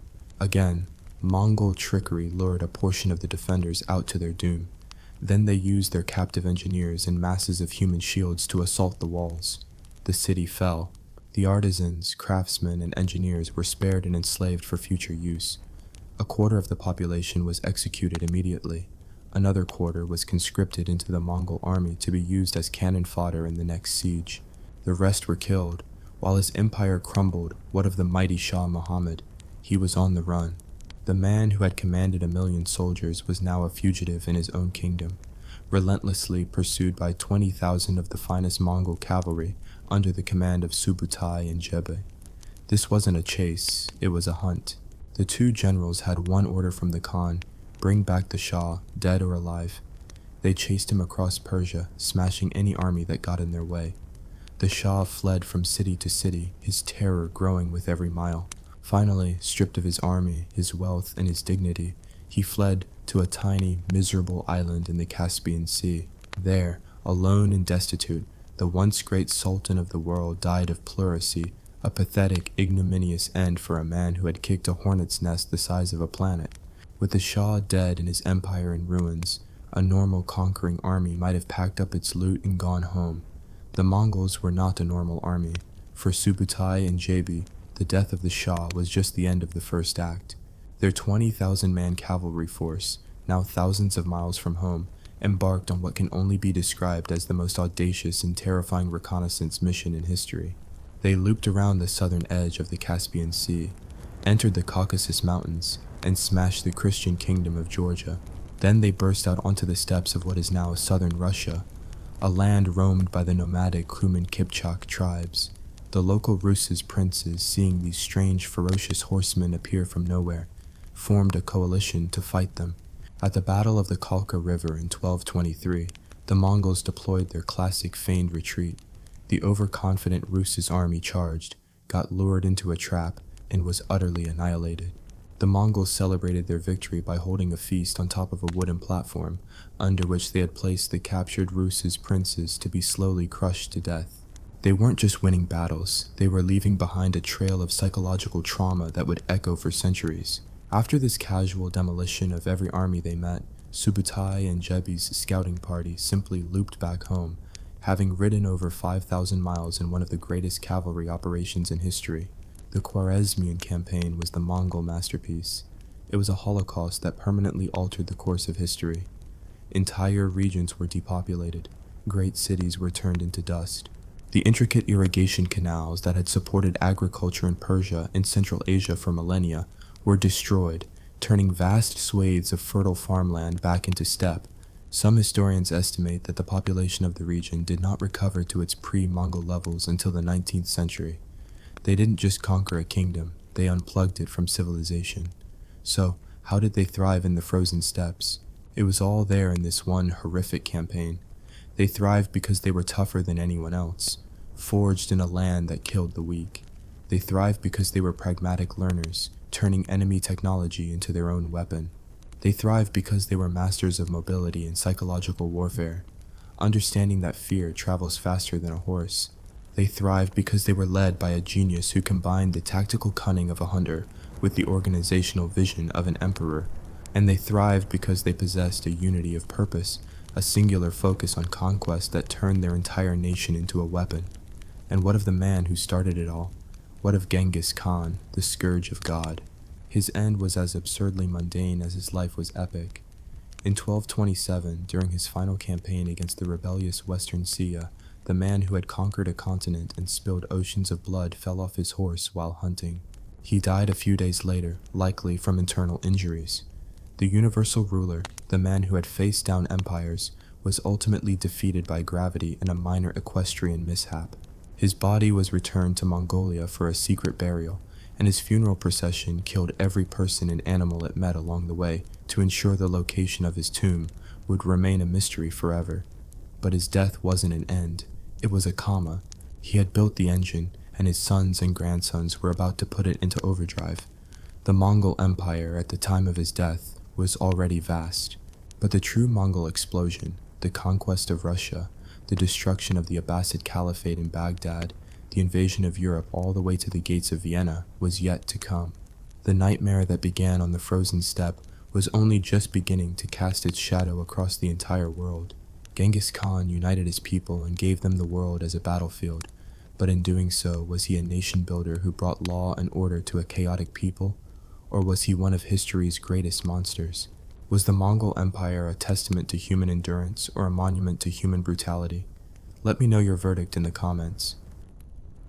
Ah, Siberia. The name itself conjures images of endless snow, bone-chilling winds, and a general sense of, well, bleakness. A place where winter isn't just a season, it's a 9-month-long existential crisis. And yet, for thousands of years, people have called this frozen wasteland home. Not just survived, but thrived in temperatures that would make a polar bear weep. We're talking a brisk minus 50 degrees Celsius or minus 58 Fahrenheit for those of you who prefer your impending doom in more familiar units. A temperature where a tossed cup of boiling water freezes before it hits the ground, and your own breath crystallizes into a cloud of personal despair. So, how did they do it? How did ancient Siberian tribes manage to not become permanent, human-shaped ice sculptures? Was it magic? A secret pact with a frost god who really liked reindeer? Or was it something far more mundane, and therefore far more impressive? The answer, my friends, is a delightful cocktail of sheer, unadulterated grit, mind-boggling ingenuity, and a healthy dose of what can only be described as historical absurdity. Forget your cushy, centrally heated lives for a moment. Forget your food delivery apps and your heated car seats. We're about to take a journey back in time. to a world where the simple act of staying alive was a full-time job with terrible pay and absolutely no vacation days. We're going to explore the daily life, the brutal realities, and the dark humor of the people who looked at a thermometer showing -50 and said, could be worse. So grab your warmest blanket, a steaming mug of something that isn't frozen, and prepare to have your modern sensibilities utterly shattered. This is the story of how Siberian tribes endured the unendurable. And trust me, by the end of this, you'll never complain about a drafty window again. What's the most extreme cold you've ever experienced?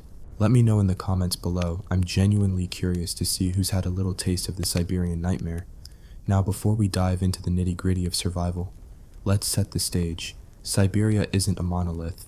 It's a vast, sprawling expanse, larger than the United States and Mexico combined, and home to a diverse cast of characters. We've got the Nenets, the Yakuts, the Evenks, the Chukchi, and a host of other groups, each with their own unique culture, language, and most importantly, their own special brand of how not to freeze to death. For many of these groups, their entire existence revolved around one very important animal, the reindeer. The reindeer wasn't just a source of food, although it was certainly that. It was a walking, breathing, antlered Swiss army knife. Its hide provided the warmest clothing known to man, far superior to anything modern technology has been able to replicate. We'll get into the fascinating and slightly gruesome details of that later. Its antlers and bones were carved into tools, sled runners, and even parts of their homes. Its sinew was used as thread, its fat as a source of light and heat, and its blood, well, its blood was drunk, because when you're living in a frozen desert, you take your vitamins where you can get them. The reindeer was transportation, it was sustenance, it was the very fabric of their society. To lose your herd was to lose everything. It was a death sentence, plain and simple. So, how do you keep a herd of several thousand semi-wild animals happy and healthy in the middle of a blizzard? The answer is constant movement. These were nomadic people, following the reindeer herds as they migrated across the tundra in search of lichen, their primary food source. This meant that home wasn't a fixed address. Home was a portable, easily assembled, and surprisingly cozy structure called a chum or a yaranga, depending on the region. Think of it as the original mobile home, but without the pesky plumbing and a much, much better view. The chum was a masterpiece of engineering, a conical tent made from a frame of long wooden poles covered with reindeer hides. In the summer, they'd use birch bark, which was lighter and more breathable, but in the winter, it was all about the hides. Layer upon layer of them, sewn together with sinew and often insulated with a layer of moss or dry grass. The conical shape was crucial. It allowed the structure to shed snow easily, preventing it from collapsing under the weight of a heavy blizzard. And the opening at the top? That wasn't just for decoration. It was a chimney, allowing smoke from the central fire to escape. Ah, the fire. The beating heart of the chum, the literal and metaphorical center of their world. Keeping that fire going was a matter of life and death. The wood had to be gathered in the brief, almost insulting Siberian summer, and then carefully rationed throughout the long winter. And we're not talking about a roaring bonfire here. That would be a waste of precious fuel. This was a small, smoldering fire, carefully tended, providing just enough heat to keep the inside of the chum from becoming a cryogenic chamber. The temperature inside might still hover around freezing, but when it's -50 outside, freezing feels like a tropical vacation. But the real genius of the chum wasn't just the structure itself, it was how they lived inside it. The space was meticulously organized. The area near the door was the coldest, reserved for storage and for the less important members of the family. Just kidding. Mostly. The warmest spot, directly opposite the door, was the place of honor, reserved for the head of the family or for a respected guest. The floor was covered with layers of furs and hides, creating a surprisingly comfortable and insulated surface. And everything, absolutely everything, had its place.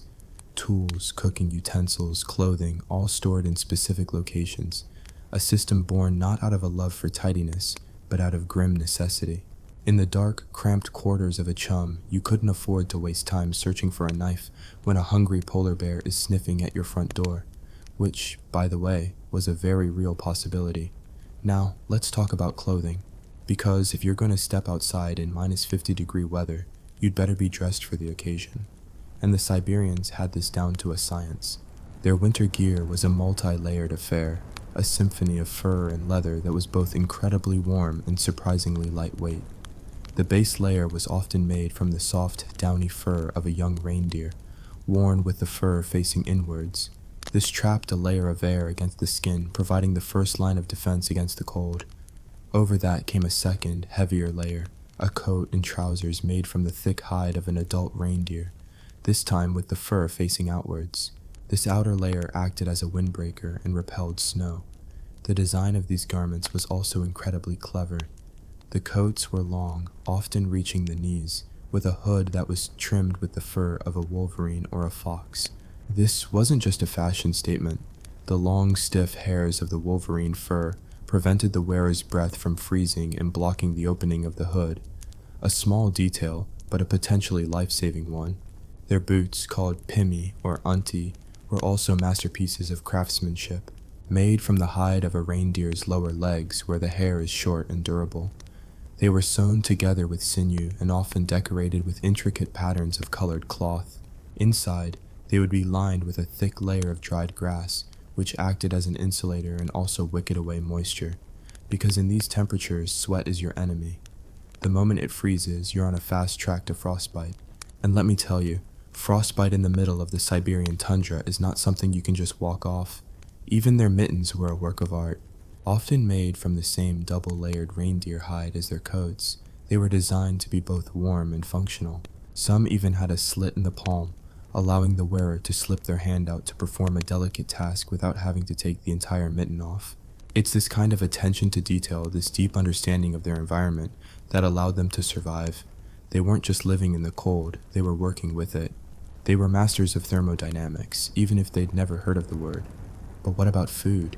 You can't live on reindeer alone. Or can you? Well, for a large part of the year, that was pretty much the menu. Reindeer meat, boiled, roasted, or eaten raw and frozen, was the staple of their diet. The fat was particularly prized, a vital source of calories in an environment where your body is burning through them at an alarming rate just to stay warm. And as I mentioned before, they drank the blood, a rich source of vitamins and minerals that would otherwise be scarce in the winter. But they were also incredibly resourceful hunters and fishers. In the summer, they would gather berries, roots, and edible plants, preserving them for the long winter ahead. They would fish in the rivers and lakes, catching salmon, trout, and a variety of other species. The fish would be frozen, dried, or smoked, providing a welcome change from the all-reindeer diet. They also hunted other animals, from the small, like Arctic foxes and hares, to the very, very large, like bears and moose. The hunting methods themselves were a testament to their skill and bravery. A single hunter, armed with a spear or a bow and arrow, would track a moose for days, waiting for the perfect moment to strike. They would set traps for smaller game, using their intimate knowledge of the animal's behavior to their advantage. And when they hunted seals or walruses on the coast, they would use harpoons and kayaks, a perilous undertaking in the icy waters of the Arctic Ocean. Every part of the animal was used, nothing was wasted. The meat was eaten, the hide was used for clothing or shelter, the bones and antlers were made into tools, the fat was rendered into oil for their lamps. It was a closed-loop system, a perfect example of sustainable living, born not out of a modern, eco-conscious philosophy, but out of the brutal reality of their existence. Waste was not an option. Waste meant death. So, we have shelter, we have clothing, we have food, the basic building blocks of survival. But what about the other things? What about the things that make us human? What about art and music and stories? Did they have time for such frivolities in a world where every waking moment was a battle against the elements? The answer, of course, is yes, because it is precisely in the darkest of times that we need these things the most. The Siberians had a rich oral tradition, a vast library of myths, legends, and epic poems that were passed down from generation to generation around the flickering light of the chum fire. These stories weren't just entertainment. They were a way of preserving their history, of teaching their children about their culture and their values. They were a way of making sense of a world that was often harsh and unforgiving. The stories were filled with powerful shamans, mischievous spirits, and epic heroes who battled giant monsters and traveled to the underworld. They were a testament to the resilience of the human imagination, to our ability to find wonder and meaning even in the most desolate of landscapes. They also had music, They made drums from reindeer hide, flutes from the bones of birds, and a variety of other instruments. Their music was often tied to their shamanic beliefs, used in rituals and ceremonies to communicate with the spirit world. But it was also a part of their daily life, a way of expressing joy and sorrow, and the simple, profound beauty of their world. Imagine the sound of a lone flute echoing across the silent, snow-covered tundra under a sky filled with the shimmering lights of the aurora borealis. It's a powerful image, a reminder that even in the harshest of environments, there's still room for beauty. And they had art. They decorated their clothing with intricate embroidery, their tools with carved figures of animals and spirits, and their sleds with colorful patterns. This wasn't just about making things look pretty. It was a way of imbuing their everyday objects with meaning and power. It was a way of saying, we are not just surviving, we are living, we are creating, we are human. But let's not romanticize this too much. Life was brutal, it was short. Infant mortality was incredibly high. A simple infection, a broken bone, a bad hunting season, any of these could be a death sentence. The constant struggle for survival took a heavy toll, both physically and mentally. There was a reason their stories were often dark, filled with tales of starvation and loss and the ever-present threat of the cold. And what about the historical absurdities I mentioned earlier? Well, let's just say that when you're living in a world of extremes, you develop some unique coping mechanisms. For example, some tribes had a custom of wife-sharing, which to our modern ears sounds scandalous. But in a small, isolated community where the survival of the group depended on everyone working together, it was a way of strengthening social bonds and ensuring that everyone was taken care of. It was a practical solution to a practical problem, a far cry from the soap opera drama our modern minds might imagine. And then there were the shamans, the spiritual leaders, the healers, the intermediaries between the human and the spirit world. They would enter into trance-like states, often with the help of hallucinogenic mushrooms, to journey to other realms and seek guidance from the spirits. Imagine, if you will, a man in a reindeer hide coat, high as a kite on fly agaric mushrooms, dancing around a fire and chanting in a language you don't understand, while the wind howls outside and the temperature plummets to -50. It's a scene that is both terrifying and, let's be honest, a little bit hilarious in its sheer, unadulterated weirdness. But for the people of Siberia, this was a vital part of their culture, a way of dealing with the anxieties and uncertainties of their lives. It was their version of therapy, but with more drums and a much higher chance of seeing a talking reindeer.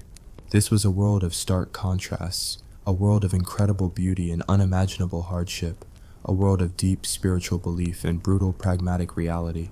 The people who lived there were not simple, primitive savages. They were intelligent, resourceful, and incredibly resilient.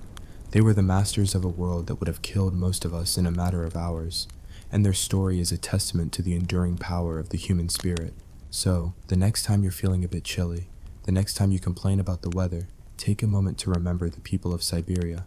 Remember the chum, the reindeer, the endless frozen expanse, and maybe, just maybe, you'll feel a little bit warmer, or at the very least, a little bit more grateful for your central heating.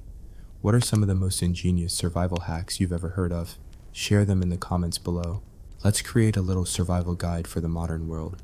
You never know when you might need it. After all, winter is always coming, especially if you live in Siberia. Welcome back, you brave, centrally heated souls. In our last episode, we dipped our frostbitten toes into the frozen hellscape of ancient Siberia. We talked about the glorious all-purpose reindeer, the surprisingly snug chum tents, and the kind of winter wardrobe that makes Canada Goose look like a string bikini.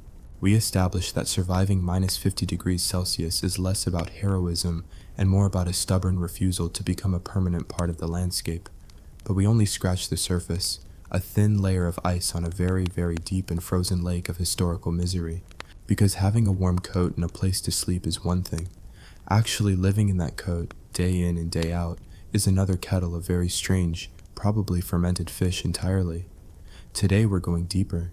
We're going to pull back the reindeer hide flap and stare into the smoky, claustrophobic, and frankly smelly reality of daily life.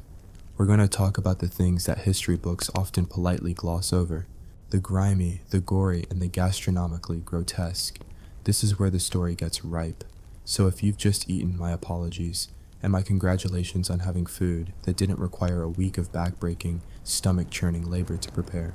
Let's start with that beautiful fur clothing we admired. It didn't just appear on a rack at Siberia's Secret. Every single piece was a monumental undertaking. First, you have to acquire your reindeer. Let's assume you've done that, either from your herd or through a successful, non-fatal hunt.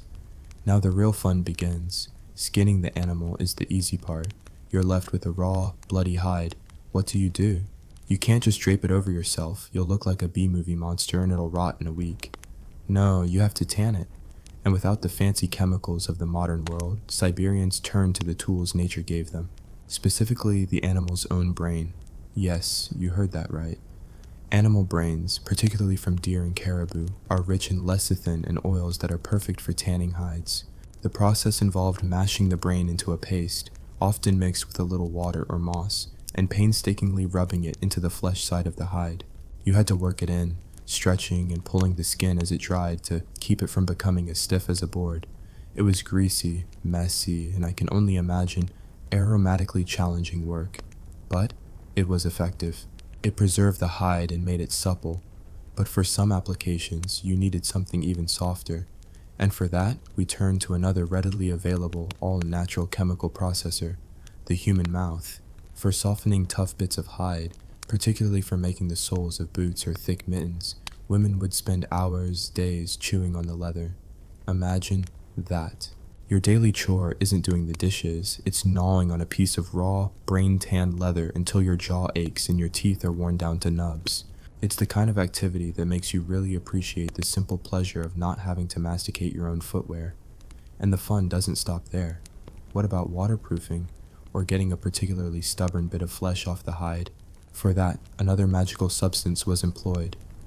Urine. The ammonia in urine is a powerful cleaning agent and helps to break down fats and proteins. Vats of urine, collected over time, would be used to soak hides, a process that must have been an olfactory experience on a truly epic scale. So, let's recap the creation of your lovely, life-saving winter coat. It's been scraped, smeared with brains, possibly soaked in pee and chewed on by your grandma. Fashion, my friends, is pain. And in ancient Siberia, it was also profoundly disgusting. Now that we're properly dressed in our brain-tanned, urine-scented couture, let's talk about dinner. We mentioned last time that the diet was heavy on reindeer. But what does that actually mean? It means you eat every single part of the reindeer. The prime cuts of meat were great, sure, but that's a luxury. The real art of Siberian cuisine was in utilizing the bits that would make a modern stomach churn. The organs were a treasure trove of vitamins. The liver, eaten raw, was a vital source of vitamin C, preventing the dreaded sailor's scourge of scurvy. The stomach and its partially digested contents of lichen and moss, that was your salad bar, a pre-chewed, pre-digested source of plant matter in a world where fresh greens were a distant, summery dream. The eyeballs, rich in gelatin, were a delicacy. Nothing was wasted. One of the signature dishes of the Siberian North, still enjoyed today, is stroganina. The concept is simple. You take a fish, or a piece of reindeer meat, and you let it freeze solid, rock solid. Then, you take a razor-sharp knife, brace the frozen block against your body, and shave off paper-thin, translucent curls. These frozen shavings are eaten raw, often dipped in a simple mixture of salt and pepper if you're fancy. The texture is bizarre, a combination of waxy, icy, and fatty that melts on your tongue. It's cold, obviously, but it's an incredible way to preserve food and get a burst of raw energy. It's also, essentially, meat sashimi, invented out of necessity in the world's largest freezer. But humans, in their infinite and often terrifying wisdom, have never been content with just roasting or freezing their food. We have to ferment it. We have to let it sit and bubble and transform into something else. In Siberia, this led to the creation of some truly hardcore culinary creations. Take, for example, kopalhan. This is a dish so potent, so steeped in the bacteria of decomposition, that it can be lethal to anyone who hasn't grown up eating it. The preparation varies, but a classic recipe involves taking a large, healthy walrus or seal, burying it in a peat bog or permafrost, and just leaving it there for months, sometimes years. The anaerobic environment causes the animal to ferment from the inside out. When it's finally dug up, the resulting meat has the consistency of pungent, gray pâté and a smell that could knock a buzzard off a garbage truck. For the initiated, it's a beloved, calorie-dense treat. For an outsider, eating it would lead to botulism and a very, very unpleasant death. It's the ultimate expression of, this will either kill you or make you stronger. This wasn't just about being adventurous eaters. This was about survival. Fermentation was a critical method of food preservation. It unlocked nutrients and created food stores that could last through the leanest times. When the hunt failed, when the blizzards raged for weeks on end, a buried, rotting walrus could be the difference between life and death. It's a stark reminder that our modern definitions of edible and disgusting are luxuries born of abundance. When you're starving, the line gets blurry, fast. Before we move on, I have to ask, what is the most bizarre or disgusting thing you've ever eaten out of desperation or a dare? Let's get a Hall of Fame of questionable cuisine going in the comments. I'm sure we can't top fermented walrus, but I'd love to see you try. So you finished your meal of frozen fish shavings and a side of pre-digested lichen, and now it's time to relax. What does an evening of entertainment look like when you're snowed into a teepee made of hides with 10 of your closest relatives? Welcome to Cabin Fever Siberian Edition. The chum, while cozy, was not exactly spacious. Privacy was a concept as foreign as a palm tree. Every cough, every sniffle, every argument was a public event. This intense proximity required a rigid social etiquette. You knew your place, literally. Where you sat, where you slept, it was all predetermined by age, gender, and status. Speaking out of turn or disrespecting an elder wasn't just rude. It was a threat to the delicate social balance that kept everyone from murdering each other during the third straight week of a whiteout blizzard. But it wasn't all just silent, simmering resentment. They had games, lots of them. These weren't just for fun, they were for honing skills and maintaining morale. Wrestling was hugely popular, a way to test strength and blow off steam in a confined space. They played intricate games with carved bones similar to dice or jacks that required dexterity and strategy. Cat's Cradle, that simple string game, was a common pastime, with complex patterns telling stories of animals and spirits, and of course, there was storytelling. The elders would recount the great myths, the epic hunts, the tales of mischievous spirits and heroic ancestors. This was their Netflix, their library, their university, all rolled into one. It was a way to pass the time, to educate the young, and most importantly, to remind themselves that they were part of something larger than their own small, huddled group. It was a psychological lifeline in the crushing darkness. But what happened when things went wrong? What happened when the carefully balanced system of survival tipped over? Illness and injury were a constant, terrifying threat. Modern medicine was millennia away. Their pharmacy was the tundra, and their doctors were the shamans and the wise women who knew the old ways. A deep cut from a skinning knife wasn't just painful, it was a potential death sentence. There were no antibiotics. Infection was a roll of the dice. They did what they could. They used spiderwebs, which have some antifungal and clotting properties, to pack wounds. They knew which mosses had antiseptic qualities. They would cauterize a severe wound with a red-hot piece of metal, a horrifically painful but sometimes effective way to stop bleeding and seal it from infection. Frostbite was the ever-present enemy. Losing a finger or a toe was common. If it turned to gangrene, the only solution was amputation, performed with a simple knife, no anesthetic, and a prayer to the spirits. The pain is unimaginable, and even if you survive the procedure, you are now less able to work, less able to contribute, a greater burden on your family. In this world, every finger, every toe, was a vital piece of survival equipment, and the internal ailments were just as frightening. A bout of dysentery could drain the life from a person in days. A respiratory infection, what we would call a bad chest cold, could easily turn into fatal pneumonia in the damp, smoky air of the chum. The healers used herbal remedies, chants, and rituals. The shaman would be called to diagnose the spiritual cause of the illness. Was it a curse? An offended spirit? Had the patient broken a taboo? The treatment would be as much about placating the spirit world as it was about treating the physical body. Sometimes it worked. Sometimes it was just a comforting ritual at the edge of the abyss. This was the brutal calculus of their existence. Life was fragile, and death was a constant, familiar neighbor. They lived with a level of pain and physical hardship that is almost impossible for us to comprehend. The nagging toothache that you'd see a dentist for. For them, it was a chronic torment you either endured until the tooth fell out, or you had it knocked out with a rock. A broken leg? It was set as best as possible, but if it healed crooked, you walked with a limp for the rest of your short life. They were tough, yes, but they were also in constant pain. It was a baseline state of being. This constant grinding struggle against pain, hunger, and cold shaped their entire worldview.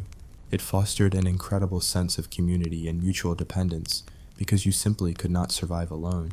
It created a deep respect for the natural world, which they saw not as a collection of resources to be exploited, but as a web of powerful spirits that could give or take life at any moment, and it cultivated a dark, fatalistic sense of humor. When you live on the edge of a knife, you learn to laugh at the absurdity of it all. You have to. It's the only way to stay sane. We have seen how they dressed, how they ate, and how they endured the claustrophobia and the pain. We've peeled back the layers of ingenuity and revealed the raw, aching core of their survival. But we still haven't touched on the most powerful force in their lives, the spirit world. What did they believe? How did they face death? And how did their unique cosmology allow them to make sense of this beautiful, brutal, and utterly unforgiving world? That is where we will venture next. We will step out of the physical world of brain-tanned leather and fermented walrus and into the metaphysical realm of spirits, souls, and shamanic journeys. Prepare yourselves because the Siberian nightmare is about to get metaphysical. Alright, welcome back to the frozen theater of pain, my connoisseurs of historical suffering. We've clothed ourselves in brain-tanned, urine-soaked hides. We've dined on frozen raw fish and fermented, potentially lethal walrus. We've huddled in the smoky confines of the chum, chewing on leather and our own simmering resentment. We have mastered the brutal, physical grammar of survival. But to endure a lifetime of this, to face the soul-crushing cold in the 9-month night, you need more than a full belly and a warm hat. You need a reason. You need a story. You need an operating system for reality that can process the sheer, screaming absurdity of it all. Today, we journey inward. We leave the tangible world of flesh and fur and plunge into the swirling, terrifying, and profoundly strange world of the Siberian mind. We're talking about spirits, souls, and the cosmic tour guides who knew the way, the shamans. This isn't a quaint collection of fireside superstitions. This was their science, their religion, their psychology, and their emergency services, all rolled into one. This was the software that ran on the hardware of their misery, and without it, the whole system would have crashed. First, you must understand the most fundamental concept. The world was not a dead thing.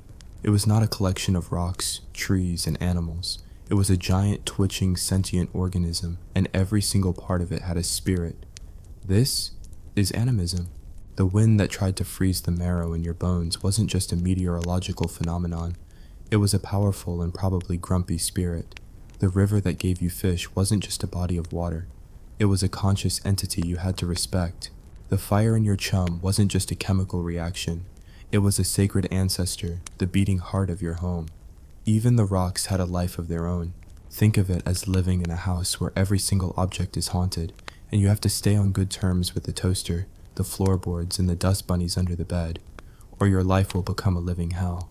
This worldview transformed the act of survival from a simple struggle into a constant, complex negotiation. You didn't just take a reindeer. You apologized to its spirit. You promised to use every part of it. You performed a ritual to ensure its soul would be reborn and returned to the herd. You didn't just take wood from the forest. You left an offering, a quiet thank you to the spirit of the woods. Forgetting to do so was like leaving a 1-star Yelp review for a demigod who controlled your food supply. The consequences could be catastrophic. The hunt would fail. The fish would disappear. A mysterious illness would strike your family. This wasn't just being polite. It was cosmic risk management. To navigate this spiritually supercharged world, you needed a map. For many Siberian cultures, reality was a 3-story apartment building. There was the upper world, home to the creator gods and the highest spirits, a realm of light and celestial order. There was our middle world, where humans and animals and all those local spirits lived out their messy lives. And then there was the lower world, the underworld, the land of the dead, often ruled by powerful, fearsome spirits. It wasn't necessarily a hell in the Christian sense, more like a grim, shadowy reflection of our own world. The problem was, the walls between these worlds were thin. Spirits could cross over. A malevolent entity from the lower world could wander into your chum and steal your luck. A benevolent spirit from the upper world might offer guidance in a dream. It was a chaotic, porous universe. And who do you call when your universe gets a little too porous? You call the shaman. But the shaman wasn't a priest who learned his trade from a book. You didn't just decide to become a shaman. You were chosen.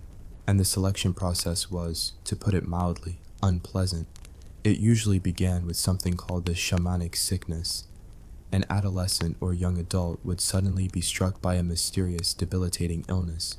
They would fall into comas, have terrifying visions, speak in strange voices, and wander off into the wilderness for days. They would describe being carried to the lower world, where spirits would ritually dismember them, boil their flesh, count their bones, and then reassemble them with a new, magical body. The job interview is a month-long fever dream where you're flayed alive by eagle spirits. If you survived this horrific ordeal, you came back different. You had been broken down and rebuilt. You now had the ability to see the spirits, to understand their language, to travel between the worlds. You were a shaman. Congratulations. Your life was now one of perpetual, high-stakes spiritual negotiation. The shaman was the ultimate jack of all trades. He was the doctor. But he didn't just treat symptoms, he treated the spiritual cause. Is your child sick? Perhaps their soul has wandered off in a dream and been captured by a forest gnome. The shaman's job was to enter a trance, travel to the spirit world, fight the gnome, and bring the soul back. Far more dramatic than a dose of children's Tylenol. He was the fortune teller, divining the success of the next hunt by reading the cracks on a burnt reindeer's shoulder blade. He was the psychologist, interpreting dreams and easing the anxieties of a community living on the edge. And he was the psychopomp, the one who guided the souls of the newly dead on their perilous journey to the underworld, ensuring they didn't get lost and decide to haunt the living. To do all this, the shaman needed his toolkit. The most important tool was the drum. The drum wasn't just a musical instrument, it was his horse, his vehicle for traveling between the worlds. The steady, hypnotic beat was the engine that powered his journey. His costume was also vital. It wasn't a uniform. It was a walking, clanking, feathered representation of his spiritual power. It was adorned with metal trinkets, carved animals, and bird feathers, each object representing a spirit helper he had acquired. The clanging metal was said to frighten away malevolent spirits, while the feathers of a loon or an eagle gave him the power to fly through the spirit realms. And then, of course, there were the mushrooms, specifically the Amanita muscaria, the iconic red and white toadstool you see in fairy tales. For some Siberian shamans, this was the key to unlocking the doors of perception. The psychoactive properties of the mushroom would propel them into the spirit world. Picture the scene: a dark, smoky chum, the rhythmic pounding of the drum, and the shaman decked out in his rattling costume, eyes wide, chanting in a strange, guttural language, high as a kite on hallucinogenic fungi. From the outside, it looks like the worst open mic night in history, but for the people gathered inside, this was a surgical strike into another dimension. This was their only hope. This belief system also had a fascinatingly complex understanding of the self. Many groups didn't believe in a single unified soul. They believed humans had several. For instance, you might have a body soul that animated your physical form, and a shadow soul that could leave your body during sleep and travel in the world of dreams. This is why dreams were taken so seriously. They were not just random firings of synapses, they were the real experiences of your other self. This also provided a perfect explanation for illness and unconsciousness. If you fainted, it was because your shadow soul had been startled and fled your body. If you fell into a coma, your soul was lost or trapped. What's the strangest dream you've ever had that felt completely real? Do you think it was just your brain playing tricks, or was a part of you somewhere else? Share your weirdest nocturnal adventures in the comments below. Finally, what happened when all the rituals, all the shamans, all the negotiations failed, and the cold finally won? Death was not the end, it was a transition, a journey. Funeral rites were profoundly important. They were not just about mourning the dead, but about ensuring they moved on properly. A botched funeral could result in a very angry, very troublesome ghost. Practices varied wildly. Some groups, like the Nenets, would simply wrap the body and leave it in the sacred sled in the wilderness. Others, living in forests, practiced air burials, placing the body on a high platform in the trees, to be returned to nature. They would be buried with tools, weapons, and sometimes a slaughtered reindeer to serve as their steed in the afterlife. The shaman would perform a final ritual, guiding the soul along the path to the lower world, a road fraught with spiritual dangers. The afterlife wasn't a paradise. It was often seen as a place much like our own, just colder, darker, and more boring. The goal wasn't to reach eternal bliss. The goal was simply to get there and not become a wandering, malevolent ghost, the ultimate cosmic commute. This spiritual framework was the invisible scaffolding that held their world together. It gave meaning to their suffering. A failed hunt wasn't a sign of your incompetence. It was a sign you had offended the spirit of the forest. A sickness wasn't a random biological event. It was a spiritual battle to be fought. It gave them a sense of agency, a set of rules to follow that could influence the terrifying, chaotic forces that governed their lives. It was an intricate, beautiful, and sometimes terrifying system that allowed them to look into the teeth of a minus 50 degrees Celsius winter and not fall into utter despair. But this world, as ancient and resilient as it was not eternal. It existed in a bubble of ice and myth, and in the coming centuries, that bubble was about to be pierced. New forces were coming from the west. Men with different faces, different weapons, a different god, and a voracious appetite for the one thing Siberia had in abundance: fur. The greatest trial for the Siberian people was not the cold, or the hunger, or the spirits. It was the arrival of us, the outside world, and that is a story of collision, of conquest, and of a survival struggle that would change their world forever. That is the story for our final chapter. And so, here we are, the final circle of the Siberian inferno. For 3 chapters, we have walked with the masters of the cold. We have learned how to build a home from sticks and skins, how to dress in the brains and guts of our dinner, how to dine on fermented horrors that would make a vulture gag, and how to navigate a universe buzzing with a million gossiping, meddling spirits. We have seen humanity pushed to its absolute limit, surviving by a thread of ingenuity, grit, and sheer bloody-minded stubbornness. They faced down blizzards that could strip flesh from bone, darkness that lasted for months, and a cosmic order that viewed them as a minor inconvenience. They had survived everything nature could throw at them, but nature, it turns out, was the easy part.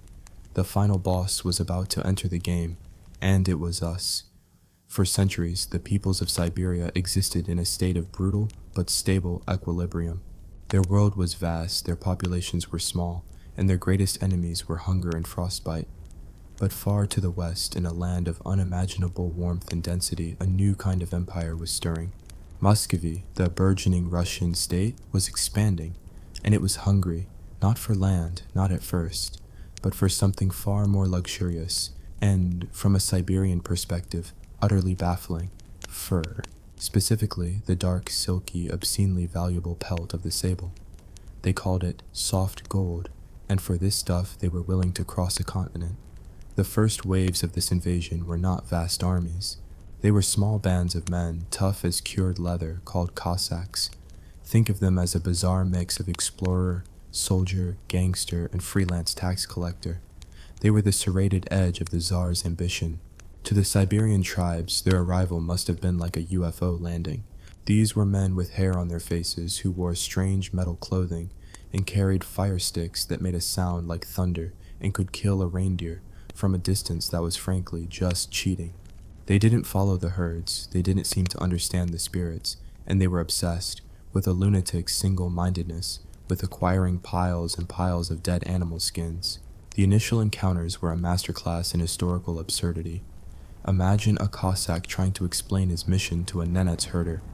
"Greetings. I have traveled 4,000 miles across frozen wasteland on behalf of a great king you have never heard of, who lives in a city you cannot imagine. He demands that you give him 10 of your finest sable pelts every year, forever." The Nenets herder, whose entire concept of wealth is tied to the number of living reindeer in his herd, would have likely just stared, wondering which particular malevolent spirit had possessed this loud, hairy man. But the Cossacks had a brutally effective business model. When persuasion failed, they turned to violence. Their muskets, though primitive, outranged the finest Siberian bows. They built small wooden forts called ostrogs, ugly, angular intrusions into the endless rolling landscape, and from these forts they enforced the yassak, The yasak was the fur tribute, the non-negotiable price of being conquered. It was a cosmic debt you never knew you owed, to a creditor you would never meet. To ensure payment, the Cossacks perfected a particularly vile tactic, hostage-taking. They would capture the wives, children, or chiefs of a local tribe and hold them in the ostrog. They would only be released once the yasak was paid in full. It was extortion on an imperial scale. For the tribes, this was a devastating blow. It wasn't just a loss of people.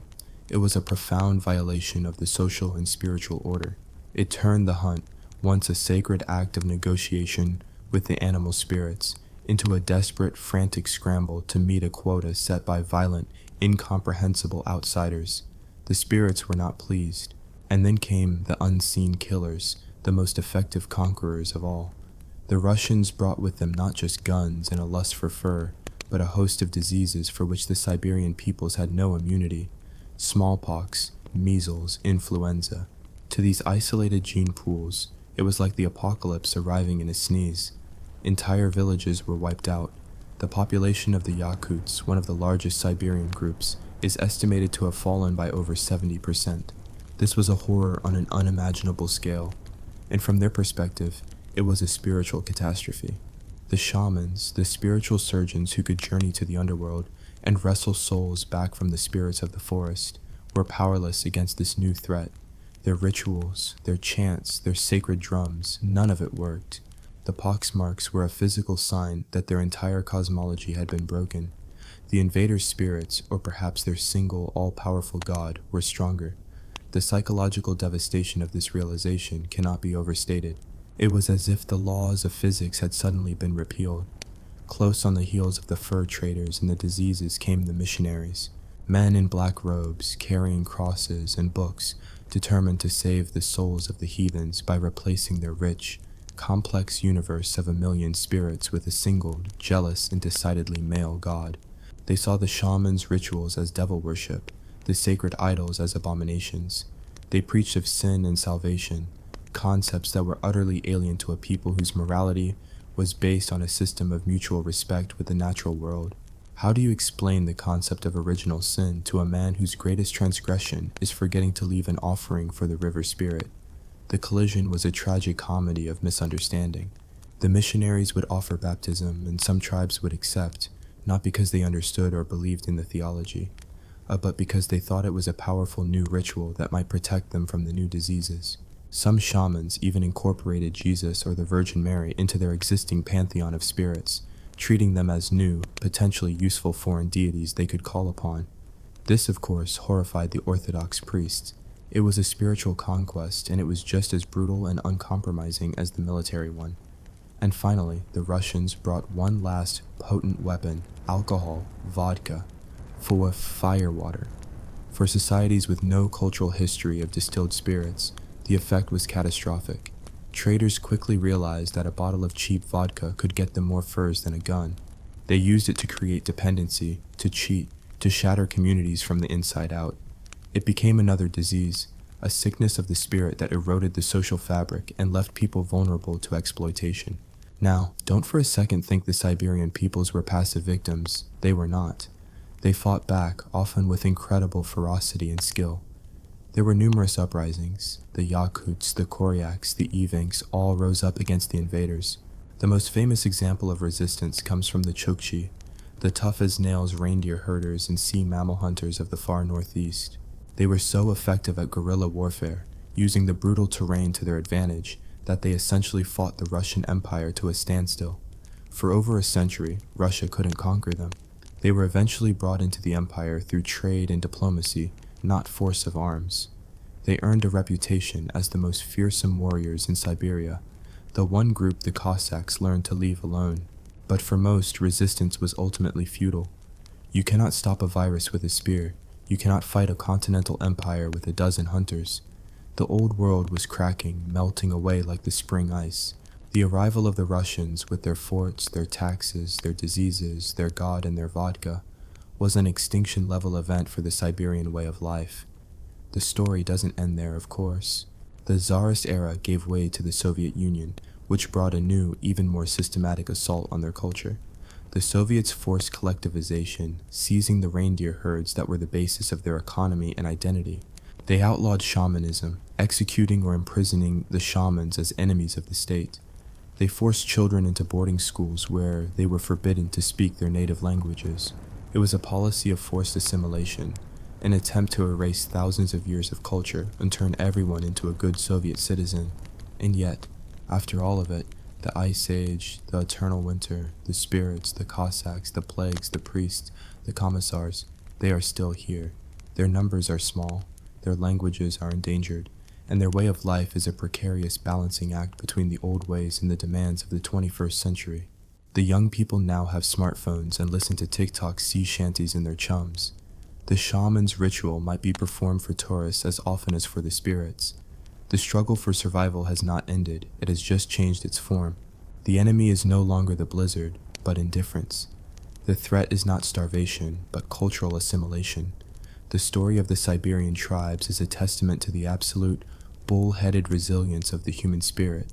It's a story of finding warmth in the heart of the cold, of creating meaning in a world of breathtaking hardship, and of surviving not just the worst that nature can throw at you, but the worst that other humans can do.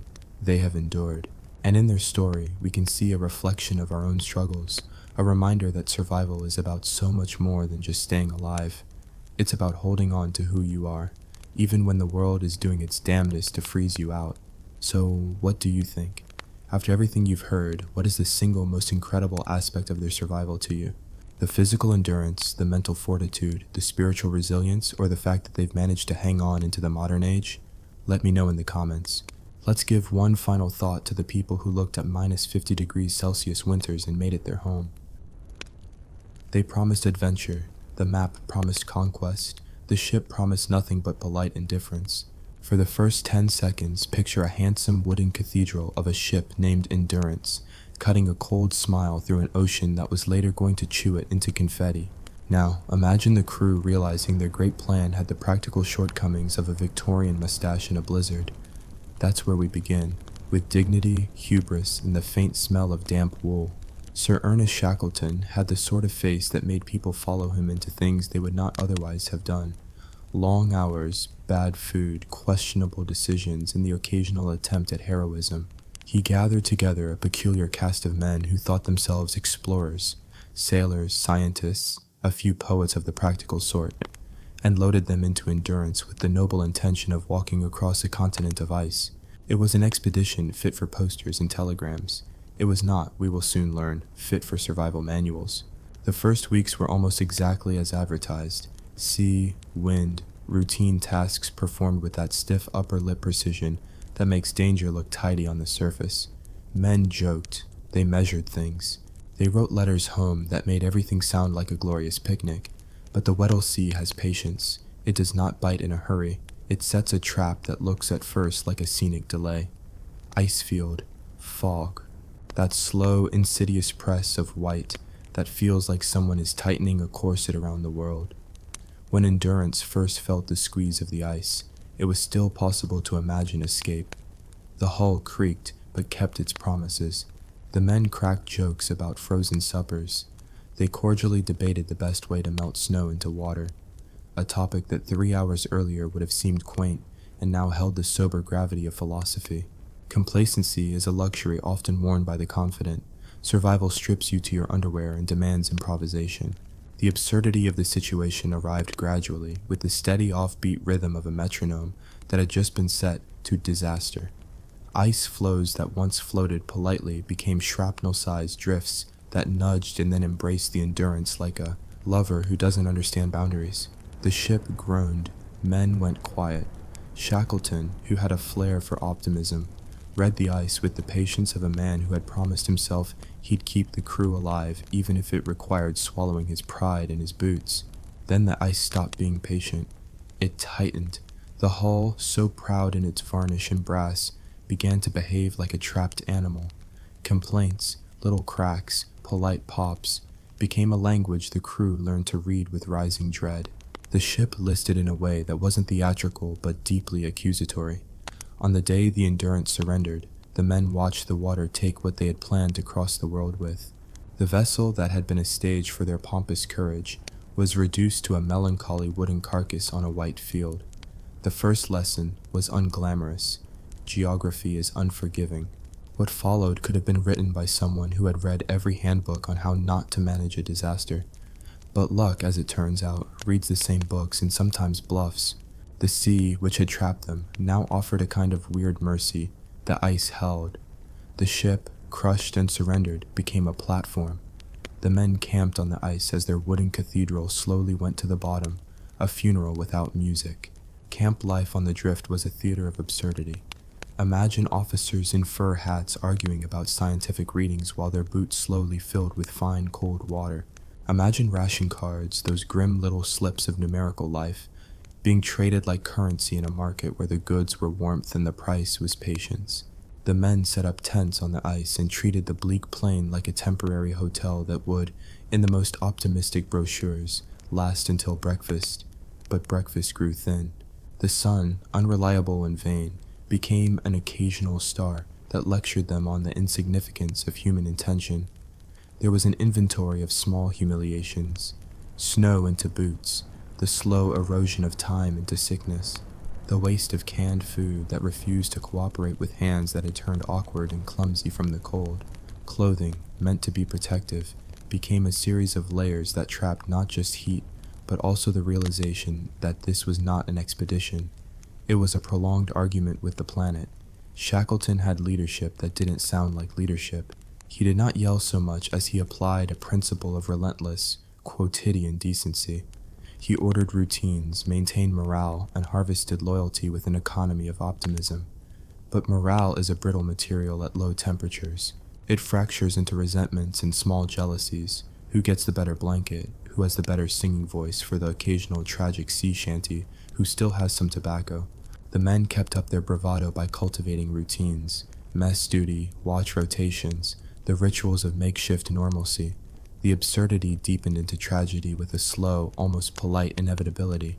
When the Endurance finally sank beneath a world indifferent to man-made plans, the men were left with two options: despair theatrically, or do the thing sailors do when they do not have a ship: make boats out of what remains. They salvaged what could be salvaged: a few planks, some canvas, and the raw, defiant ingenuity of people who refused to quit. From a wrecked ship, they assembled a fleet of hope.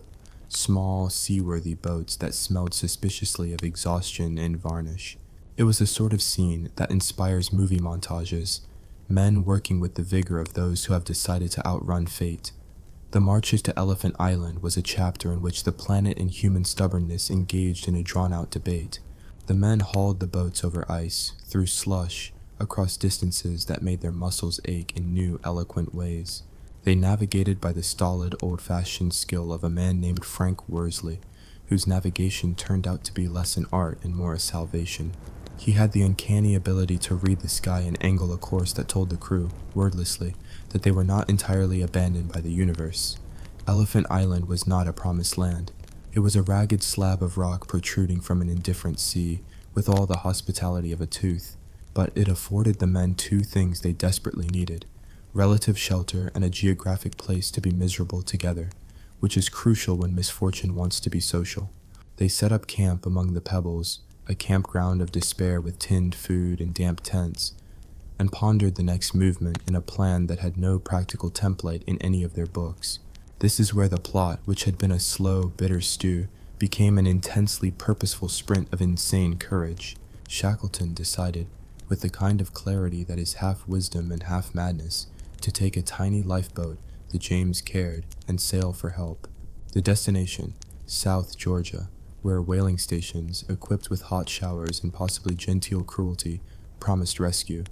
South Georgia was not nearby. It was across a humanly implausible stretch of ocean, a place for compasses to cry and for men to question the point of navigation. But hope is a stubborn engine, and so 3 others volunteered, or were volunteered, depending on your definition of leadership pressure. And a tiny team set off with nearly nothing but a sextant, a rare and glorious sailor's skill, and a boat that creaked like a confession. If you want to understand the James Caird voyage, imagine being crammed into a wooden bowl with 5 other men, soaked to the bone, with a sky that alternated between blind fury and blank indifference. Imagine the waves of the Southern Ocean playing a slow percussion on your ribs. Imagine navigation that required a man to stand and take fixes between breaks where the boat thought it practical to rotate men like a grim carousel. Frank Worsley, who had the soul of someone who navigates by the bones of things, kept them on track. His sextant readings were acts of high, fragile poetry, a number scribbled in a logbook that said, succinctly, "You will possibly live." Those numbers were not merely coordinates, they were promises offered by a man whose voice carried the weight of all the people hoping his math would hold. The sea was a comedy of cruelty. Waves stole food. Wind fiddled with men's faces as if rearranging their features for a better photograph. Weather systems invented new ways to be miserable. The James Caird struck a patch of ocean that could have been a member of a particularly unforgiving theater troupe and still had the audacity to act surprised at its own performance. And yet, astonishingly, they made progress. The boat, crewed by men who were, frankly, a touch lunatic from exposure, crept toward a distant hope that was as real and as terrifying as the next wave. When they finally sighted South Georgia, the island looked like a theatrical backdrop placed there to confuse the eye. It was mountainous, rimed with ice, and had fewer places to land than a stubborn list of excuses. The landing was a feat of seamanship that combined courage, luck, and the sort of improvisation that calls for profanity. They smashed onto the rocks, they swam, they dragged the James Caird onto more land than it had any right to find. They crawled ashore, which is to say, they arrived like a band of exhausted metaphors. But the island presented a new problem. The whaling stations and the human settlements were on the other side, separated by an interior of jagged peaks and glaciers that were not inclined to be helpful. So, the absurdity of the whole enterprise became crystalline. A bunch of exhausted sailors, wet to the bone, who had just crossed an ocean in a battered lifeboat, now faced a mountain trek with footwear that had known better days. It was a walk that required not so much courage as obstinate refusal to accept geography's final verdict. What followed was a scene of such human stubbornness that it refutes glib notions of fate.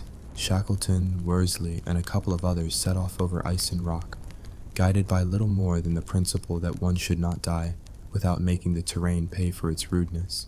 They crossed glaciers, climbed ridges, and navigated by a combination of instinct and the kind of deadpan good humor that becomes necessary when your toes disagree with your choices. At one point, they found themselves in a hollow where the wind had the politeness to blow sideways, as if to remind them that even the weather enjoyed a jab of irony. When they staggered into the whaling station, they were, by any reasonable standard, a spectacle. Dirty, exhausted, improbable. They had the miraculous ability to still look like themselves, which was a testament to the resilience of personal grooming against extraordinary odds. The men at the station looked at them as if they had been misfiled in the taxonomy of likely visitors. But appearances aside, the point was made. Help could be arranged. That they could return to Elephant Island and retrieve the men left there was the sort of logistical miracle that has to be followed by a long sentence, because a short one would not capture the full scale of what it entailed. Back on Elephant Island, the men had established a kind of ordered misery. They had tents, penguins for moral support, and a disciplined routine of survival that looked, from the outside, like an extended camping trip designed by a very stern headmaster. Hope was a currency that was alternately spent and hoarded. News travels slowly over cold distances, but when it arrives, it can be life-sized. Shackleton, having secured passage and help, returned with the sort of rescue party that reads like a triumphant coda, the sort of ending that could be filmed with soaring orchestral music. He found his men, the men who had not been rescued, who had kept the camp and the flame and the ridiculous habit of washing their socks despite the futility of it all. Alive. The reunion was a mixture of relief and the sort of humor that springs from surviving the unlikeliest possibilities. If you want the truth in a tidy sentence, they survived because of navigation, leadership, stubbornness, and a near-comical resilience that turned every small utensil into a potential tool of salvation. But that sentence would be dishonest in its neatness. Survival in that context was messy, human, and occasionally absurd. It involved barter, prayer, argument, and the quiet, stubborn kindnesses that men give one another when they want to keep one another warm more than they want to keep their dignity. Throughout this grotesque adventure, there were moments of levity that read like the only sane response to infinite cold. Men made jokes about the taste of penguin meat. They wrote mock obituaries for their lost ship. They staged small plays in tents, performing the kind of satire that says, if we laugh at the absurdity of our position, it will hurt less when the cold tries to claim us. And there were darker moments, frostbite, despair, the kind of silent staring that happens when you realize your map is a mere suggestion to a planet that prefers to be literal.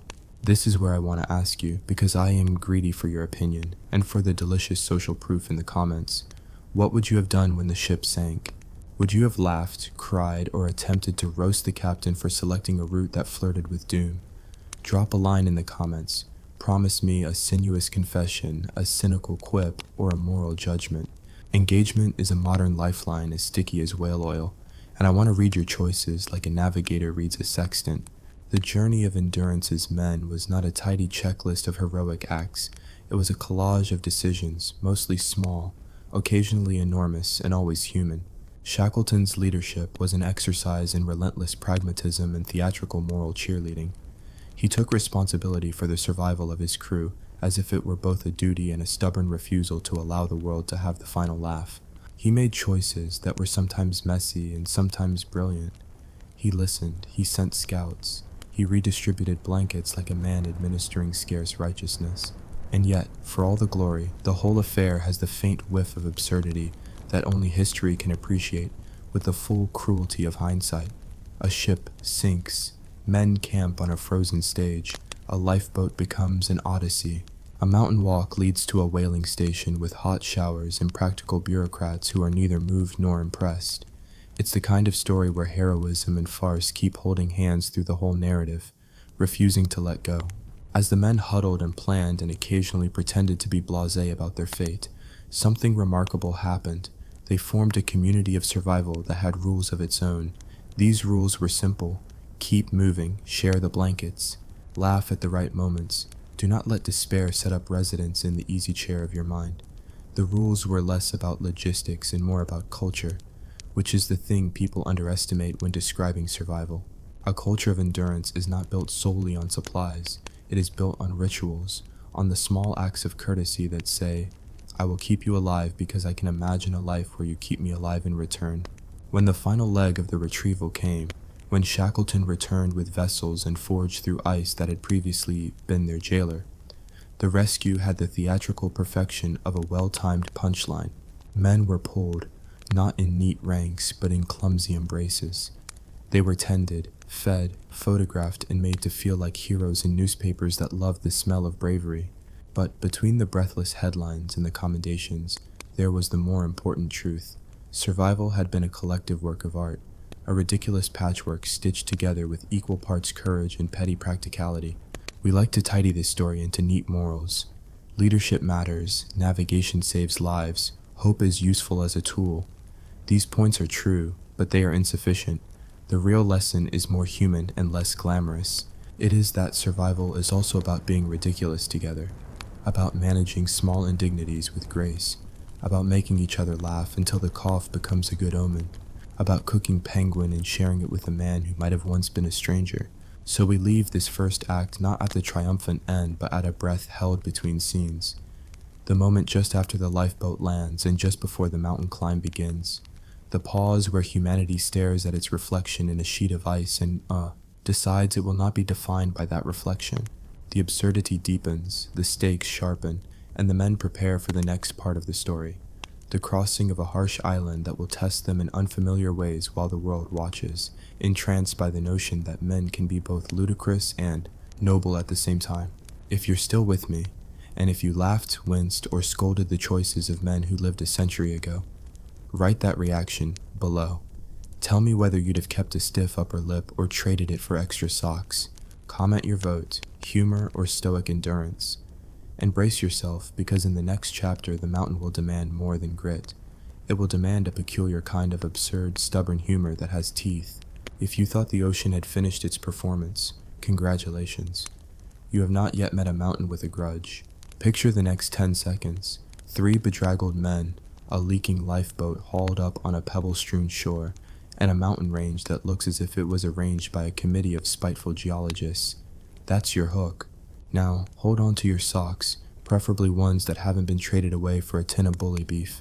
They landed on South Georgia in a kind of theatrical collapse, bodies slumping over the James Caird, limbs tangled like bad knitting, faces that had been doing a great deal of practicing at looking stoic. The island's shoreline offered no congratulations. It was a gray, slippery band of rock and weed and wind that seemed to hold a personal grudge against all forms of human ambition. There were no triumphant banners, only the small, bitter consolation that land at least does not capsize. The first practical problem was that the island's whaling stations, the ones with hot soup and a chilly bureaucratic hospitality, were on the far side. Between the men and salvation was an interior of mountains, glaciers, and the kind of snow that rearranges your expectations. They had no mountaineering equipment worth mentioning. Their boots were soaked, their clothing sticky with oil and brine, and their maps were the sort that inspire hope in the same way a Greek chorus inspires interpretive sadness. Navigation in these conditions is not an academic exercise. It is a slow, stubborn argument between your feet and the earth. Shackleton's plan, which reads on paper like a delightful blend of heroism and lunacy, was to walk across the island. To us, this decision might seem unwise in the same way trying to toast bread by putting it on a live wire is unwise. To them, it was the obvious next step because the alternatives were either immobile and miserable or actively terminal. They were men good at choosing between grim options. They set off with the grim cheer of people who own their bad decisions and are determined to make them work. The crossing itself becomes a study in small, repeated humiliations performed against a backdrop of breathtaking cruelty. Crevasses yawned, dressed in the kind of snow that promises to swallow you politely. The wind liked to surprise them by inventing new directions. Food was a scarcity that became, for the mind, an obsession. Rationing was not merely about survival, but also about maintaining a sense of fairness amid scarcity's temptation to become tyranny. Men who once argued over the merits of various types of rope now debated the best way to stop a blister from turning philosophical. Every step was an exercise in negotiation. They negotiated with the terrain. Please, just this ridge, then we can rest. They negotiated with the weather. If you'll only stop for 5 minutes, we'll be on our way. They negotiated with each other. If you don't sing that song again, I will make you roll downhill. These negotiations were often conducted in a language of dark humor that functioned as both adhesive and anesthetic. Navigation across the interior wasn't a matter of drawing a line and marching. It was doing arithmetic with your bones. The sun played a trickster's game, sometimes appearing to help and sometimes offering a glare so dishonest it felt like betrayal. Their maps were incomplete, the contour lines approximate at best. Sometimes a feature that looked like a gentle saddle in ink turned out to be a wall of ice with a personality. Yet they pressed on. Men who had been sailors for the sea learned to be climbers for their lives. At times they moved like a single creature slowed by collective exhaustion, one shuffling foot in front of another, shared breaths like a communal currency. At others, the group fractured into vignettes of private suffering. A man crouched over his boot, teeth clenched, trying not to cry because tears freeze and make yet another weapon against warmth. There were moments when the absurdity of it hit so hard they laughed, finding a sheltered hollow and treating it like a palace, celebrating a half bottle of chocolate with a ceremony that had the grandeur of a coronation and the improvisational holiness of a children's birthday. They climbed, they slipped, they cursed, and they kept climbing. The island's interior did not relent with dignity, it relented with indifference. Nature is rarely dramatic in a way that respects human theatrical timing. It is more like a vast bureaucratic entity that will honor nothing you want to accomplish, stamp forms in the wind, and then roll its eyes at your petitions. But even indifference has limits. The island, momentarily impressed by their audacity, provided a narrow pass, and the men staggered through it like a procession of peculiar survivors. When they finally crawled into the district of the whaling station, it was as if the world had misfelled them into the category of unlikely visitors. Their appearance was scandalous to convenience. Hair with an attitude, clothes with the smell of failure and salt, and a gait that suggested their legs had been petitioning for retirement. The whalers, who had a particular blend of practical hardness and restrained curiosity, looked at them as a specimen of human oddity. Yet practical things happened. Hot tea was poured with an almost cruel efficiency of comfort, and blankets arrived like a moral verdict. The men who remained on the other shore, the ones who had not accompanied Shackleton on the treacherous boat voyage, were, in their own way, engaged in heroic stasis. Elephant Island was a place where time congealed into routine. They had built a camp of tents that hunched against the weather, and had established rituals that ensured the group did not dissolve into chaotic loneliness. They had black humor, a healthy roster of petty grievances, and an uncanny ability to treat each day's monotonous tasks as theater. Back at the whaling station, deals were made with the kind of bureaucratic speed born of practicality and sometimes prejudice. Ships must be found, permission must be negotiated, and the machinery of rescue must be assembled with the frozen patience of men who have seen too many names buried in the sea. Shackleton, who was exhausted enough to consider marrying a blanket, nevertheless applied his peculiar managerial charisma to the problem. He engaged with officials, bartered for resources, and manufactured urgency in a world that had other priorities. He chartered vessels not with a flourish, but with a relentless insistence that every man left on that island was a personality that demanded proper accounting. The rescue missions that followed were not a single glorious sweep, but a series of attempts, each with its own mixture of hope and humiliation. Ships came, tested the ice, got turned back, returned with more experience and less patience. Each failed attempt was a fresh test of morale for the men waiting on Elephant Island. Hope can be an elastic that snaps if pulled too often. The men on the island learned to manage hope carefully, like a candle that you only light for certain moments, lest you find yourself in total darkness when the last match is spent. While the world of coordinated rescue unfolded, the men on Elephant Island had built routines that would make even the sternest colonial headmaster proud. They cooked, they cleaned, they kept logs, and they kept up the rituals of walking and inspecting the shoreline so that idleness could not insinuate itself into despair. There was genius in small things. A tin of seal fat could be rendered into a form of cooking oil. A spare canvas could be stitched into a more wind-resistant shelter. A song could be used to measure the passage of time and sanity. These were small victories, each of them a legal tender in the economy of living. When the final ship, the one that would succeed where earlier ones had failed, finally threaded its way through ice-choked channels and maneuvered into range, the rescue was as noisy and clumsy and glorious as a barn dance. Men were ferried off in stages, each departure a small, trembling celebration, and a public collapse of all the theatrical stoicism they had hoarded. Shackleton oversaw the retrieval like a man who had spent months auditioning for the role of a savior and had finally been allowed to stop performing. There were embraces that were not neat, tears that were not pretty, and a wealth of apologies to one's own body for the long neglect.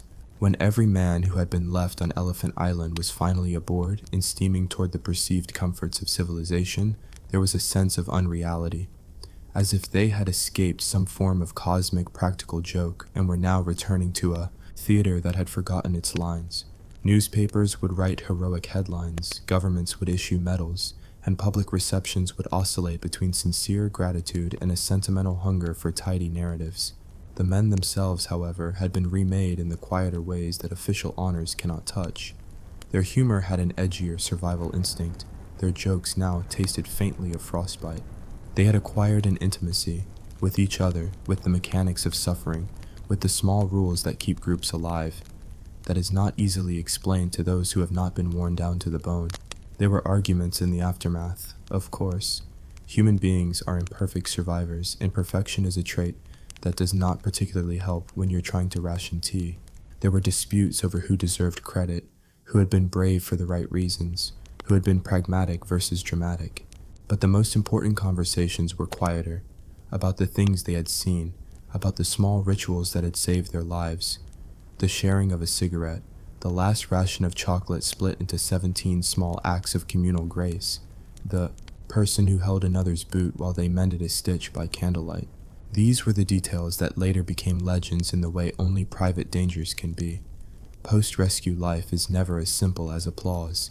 Some men were celebrated and turned into public symbols, photographs, speeches, and medals. Those things are pleasant and oddly shallow, like a boiled sweet. Other men disappeared into the practicalities of living, returning to jobs, to families, to tasks that made the iceberg seem like a strange shared dream. The truth is that survival leaves marks you cannot photograph. A certain flinch at wind, a language of jokes with sharp edges, a tendency to hoard no one knows why. They carried their pasts like scars that were sometimes funny and sometimes painful. Shackleton himself became a kind of mythic figure, a man whose leadership would be cited for decades in rooms where corporate trainers try to teach compassion through PowerPoint. But to reduce him to a lesson plan is a bit like turning a great knife into a table decoration. His choices were not always saintly, nor were they always infallible. He was, above all, compellingly human, stubborn, clever, occasionally pompous, and utterly unwilling to let his crew die if it could be avoided. His leadership was an accumulation of small, practical acts, sending men on a scouting mission, deciding to leave stores behind to move faster, lending his blanket without a public announcement. Heroism, he proved, is often a matter of being boringly practical. If you want to measure what they lost, and you should, because loss is the ledger by which we learn, it is not only in the ship or the gear. They lost time, comfort, and the naive belief that the world will bend to plans. They lost a certain amount of dignity, the kind that floats away in the sort of wind that makes your hair stand in unflattering directions. And yet, they also gained something that we rarely give due in our tidy narratives, a shared history that binds people more tightly than any metal. They gained stories that would be told with laughter that wobbled at the edges, and with silences that said more than any speech. There is a certain delicious cruelty in history. It loves to present catastrophe, and then offer a tidy moral as if the world were a classroom. The endurance story resists such simplification. It is not a clean lesson, it is a messy curriculum in human stubbornness, in the absurd pleasures of collective survival, and in the way that small acts of kindness can be the most potent tools against the indifferent world. So I will ask you, dear hypothetical viewer, and I mean this as both an invitation and a test, what ritual would you adopt if stranded on an island that resents people? Would you institute a mandatory joke hour to keep spirits nimble? Would you require a communal chore that is more symbolic than useful, just to keep hierarchy at bay? Or would you attempt to set up a weekly performance of the ship's Last Supper for morale? Drop a comment and tell me. I will judge your survival tastes mercifully, or perhaps with a little historical snark. We close this part of the story not with the triumphant trumpet of history, but with a quiet breakfast at dawn where men, finally safe enough to consider their lives other than as those projects in peril, sat and ate with a mixture of gratitude and bad table manners. They were awkward heroes, comedic survivors, statisticians of small losses. They had, in a very literal sense, survived the absurd. And in surviving, they taught us something we perhaps did not want to learn, that being ridiculous together is not a flaw, but rather an essential strategy when the planet insists on being literal and cold. If you have a favorite ridiculous survival ritual, whether it's mandatory penguin toast or the weekly complaint choir, tell me in the comments. Promise me a confession. Would you have kept singing in the tent, or would you have used that time to knit a more useful sock? Your answers are the tiny, modern gatherings that keep stories alive, long after the ice has melted into a footnote. Imagine a man who just crossed an ocean in a bathtub, dripping salt and improbability, walking into a room full of practical strangers and asking, "So, do you have a hot water heater, or should I go improvise one with a penguin?" That's the mood. Hold on. When the boats finally shoved off from Elephant Island, the men who boarded them carried more than sacks and tattered maps. They carried stories that were too big for polite conversation and too ridiculous to be believed by anyone who hadn't already learned how to laugh at their own misfortunes. The journey home was a slow, ceremonious unpeeling of the raw human shell. Baths were taken like sacraments, letters were written in crayon of gratitude and fury, and physicians performed the unglamorous autopsy of suffering known as checking for frostbite. Civilization welcomed them with a peculiar mixture of curiosity and relief, like a neighbor peering through a hedgerow at a family who'd been living in the attic for years and suddenly came down for tea. Publishing a survival tale in the early 20th century is a bit like posting a viral video now, except with more telegrams and fewer analytics. Newspapers loved it. Editors sharpened their pens and their metaphors and produced headlines that smelled of brass and desperation. Men live on ice. Captain brings crew to civilization. The press performed both the job of applauding and of compressing complexity into sound bites that would do the story the favor of simplification. The public, eager for stories that combined drama with the soothing moral that British men are stoic and therefore exemplary, consumed them like biscuits at a tea party that had no intention of ending. Shackleton became, for a while, the kind of man a nation could lean on for storytelling. His face was photographed with a seriousness that suggested he was carrying a nation's laundry, and biographies sprouted like mushrooms after rain. But the truth, deliciously inconvenient, was more textured. Men who had slept on ice and eaten penguin and managed to hold hands with despair did not always translate neatly into national emblems. Some returned to work as if the whole thing had been a strange sabbatical. Others found themselves haunted by dreams where they were forever hauling a boat or counting rations. One or two had a sudden, lifelong mistrust of ship chandlers. The public celebrated, the private self was quieter, edged with memories that would not be trimmed away by medals. Medals were given, speeches were made, and there were the inevitable lectures about leadership. Shackleton, as a brand, became useful. He was the poster boy for leadership under duress in lecture halls and drawing rooms. People analyzed him in articles and then in training manuals, as if heroism could be reduced to bullet points. Communicate often. Share blankets. Maintain morale. Those bullet points are not wrong, but they miss the smell of it. The petty, resentment smoldering under the blankets, the small bureaucracies of habit that emerge when people must co-manage resources. Heroism is often a messy ledger, a brave redistribution of socks, a kind word said at the right moment, a refusal to gossip about a tired man's mistakes. There were quieter scandals, the sort that don't make good headlines but do make good memoirs. Who had complained? Who had been petty? Who had hoarded a tin of jam for a fortnight, and then confessed with the solemnity of a man turning himself into a confessional? These small betrayals, when exposed over drinks in the afterglow, made for the sort of human comedy history prefers to keep in footnotes. You learn, from accounts written later, that the men's sense of humor, sometimes gallows, sometimes ridiculous, was not only a release valve, but an essential survival technology. Laughter kept muscles moving, sarcasm kept despair from building a nest.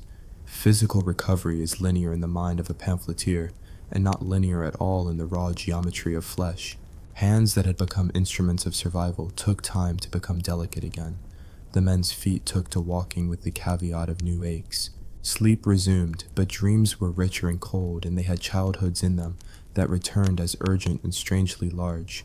Some men wrote home and underlined sentences. Others sent money whose true value had been measured by the number of matches it could buy in the long night. Personal life after such a thing is an odd currency. You are both celebrated and unmoored, applauded and given the odd look of someone who has seen a thing so raw that the polite cannot easily digest it. Then there's the bureaucratic work of cataloging loss. The Endurance went down with much of the expedition's equipment, scientific notes, and heartbreakingly, the material artifacts that help you tell a tidy story. When historians later attempted to reconstruct what had happened, they were like tailors trying to remake a suit from supply requisitions and the occasional diary scrap. There is a kind of historical melancholy in the loss of paperwork. Those papers are not just memos, they are the scaffolding of memory. Without them, we rely on human recollection, which is marvelous and maddeningly unreliable. A narrative built from different angles, each eye insisting on its own version of truth. In the years after, relics started to surface.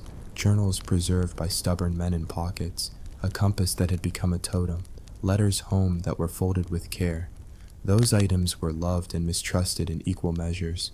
Museums took them in like people rescuing kittens, and scholars wrote essays that made careful, arcane distinctions about dates and weather patterns.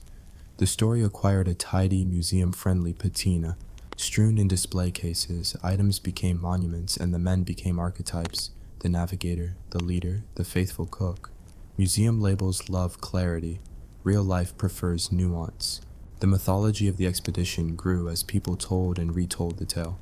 It's a natural human inclination. We convert chaos into narrative so we can carry it more easily. Each retelling emphasized different virtues: courage, ingenuity, fidelity to mateship, while eliding the grim quotidian realities, boredom-induced folly, the smelly necessities, the tediousness of mending a sail in a gale. The result is historical romanticism. It is not exactly false, but it is selective. History as a bestseller chooses scenes and edits out the parts that cannot be made aesthetically pleasing. The true texture, which includes the petty laughs and petty cruelties, is often kept for the footnotes or for the late-night kitchen conversations among survivors. Another layer of the story is the science that came from such misadventures.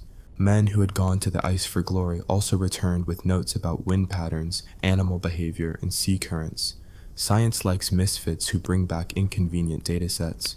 Those data patched into the larger quilt of polar exploration contributed to slower but meaningful knowledge.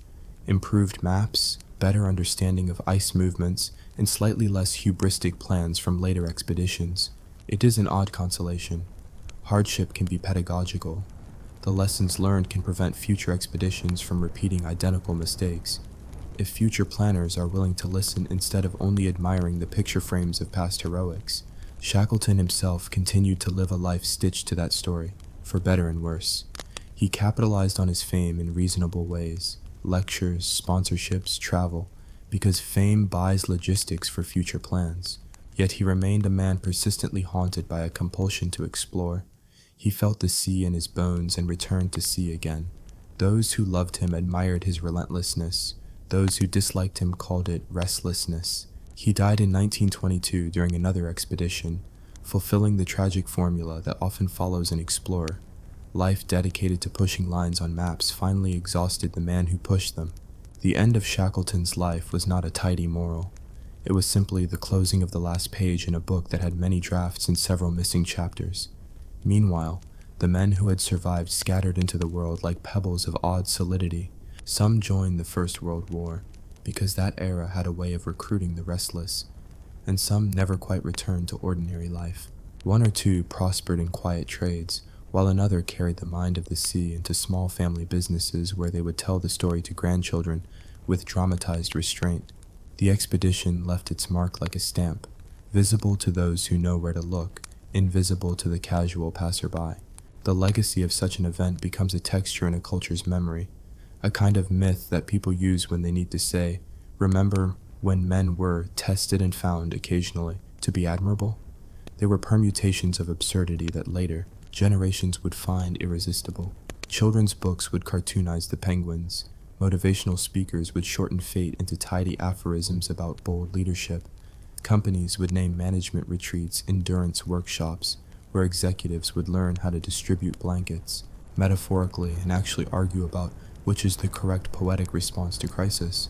The story found itself on motivational posters, framed with sunsets and the sort of calligraphy that insisted on optimism, and in the same breath be critiqued for encouraging reckless risk-taking dressed up as spirit. The cultural afterlife is messy. Commodified heroism often borders on caricature. If you dig deeper, though, the more instructive parts are those micro moments of humanity that don't fare well in posters. A man quietly stitching another's boot by the light of a candle. A petty argument about a tin of jam turned into a ritual apology that restored group trust. The way a song became part oath and part inoculation against despair. Those are not headline materials, but they are the stuff that keeps people alive. They are, in a way, the instruction manual for communal survival, written in a language of small courtesies and practical jokes that make suffering slightly more endurable. And of course, we cannot conclude without the penguins, who loitered around the camp like indifferent mascots and ended up as a crucial, if ethically questionable, part of the cuisine. People who talk about penguin meat in polite company tend to adopt one of two stances: the heroic resignation of "it kept us alive," or the embarrassed shrug of "it tasted exactly like survival." Either way, penguins became, in the vernacular of the La expedition, both blessing and running joke, an odd culinary footnote that added layers of absurdity to the grim seriousness of survival. So what did this peculiar patchwork of survival teach us for the modern age? That leadership is equal parts competence in the ability to be boringly steadfast. That heroism is less a cinematic burst than a long series of small rejections of surrender. That humor, often dark, sometimes childish, is a social survival mechanism. That public narratives will smooth a jagged story into a pleasing arc, but if you want the meat of it, you dig into the mud and find the little bones. And perhaps, most importantly, that people are stubborn collectives. When they want to keep each other alive, they will fashion rituals, rules, and mockeries that glue the group together. Before I let you drift off to imagine which of these men you'd have been: the navigator who reads the stars like a grocery list, the cook who will trade the last spoon for a laugh, or the blustery officer who insists on maintaining the flags of dignity? Tell me in the comments. Vote. Would you have kept singing to maintain sanity, Or would you have hoarded silence like a secret weapon? Drop your pick, and if you've got a ridiculous survival ritual you swear by, mandatory dad jokes at dawn, perhaps, share it. I will judge your taste in survival merrily, and if history is any guide, mercilessly. Picture a crowd of civilized Englishmen applauding a man who looks like he was dressed by a Gael, and then imagine that same man handing out medals while secretly wondering whether the penguins would recognize him. That little mental image, that's the hook. They returned to civilization like characters from a farce who had accidentally wandered into the costume drama section of life. Newspapers printed portraits of faces that had been through the polite indignities of nature, beards that now read like weather maps, hands that would not forgive a handshake for months, and eyes that carried the patient sarcasm of people who had seen the world attempt to be clever and failed. The public adored them, some for the drama, others for the comforting story that human will could still out stubborn ice. But what applause could not repair was the quiet interior geography of what had happened to them. The men who had staggered back onto solid wharf were not immediately uplifted into birds of paradise. They were catalogued, measured, and then gently nudged into stories that other people could use. There's always a moment when the hero story gets straightened into a poster. Tidy lines, moral underlining, a caption beneath the photograph that reads like a mission statement. For Shackleton and his crew, that moment came baked into the Victorian appetite for clear tales. The press trimmed cruelty to palatable proportions. The public paid to feel braver by association. But the real, grainy, absurd truth did not fit under a headline. It required time to reveal itself in human scars and small, stubborn rituals. What remained, stubborn as a splinter, were the private economies of survival. The man who always rationed the cigarettes and the one who always knuckled the cold by humming a lullaby that contained none of its original melody. Recovery was a riot of small indignities masquerading as medical attention. Doctors looked at frostbitten toes with the professionalized calm of men accustomed to cutting off metaphors as well as limbs.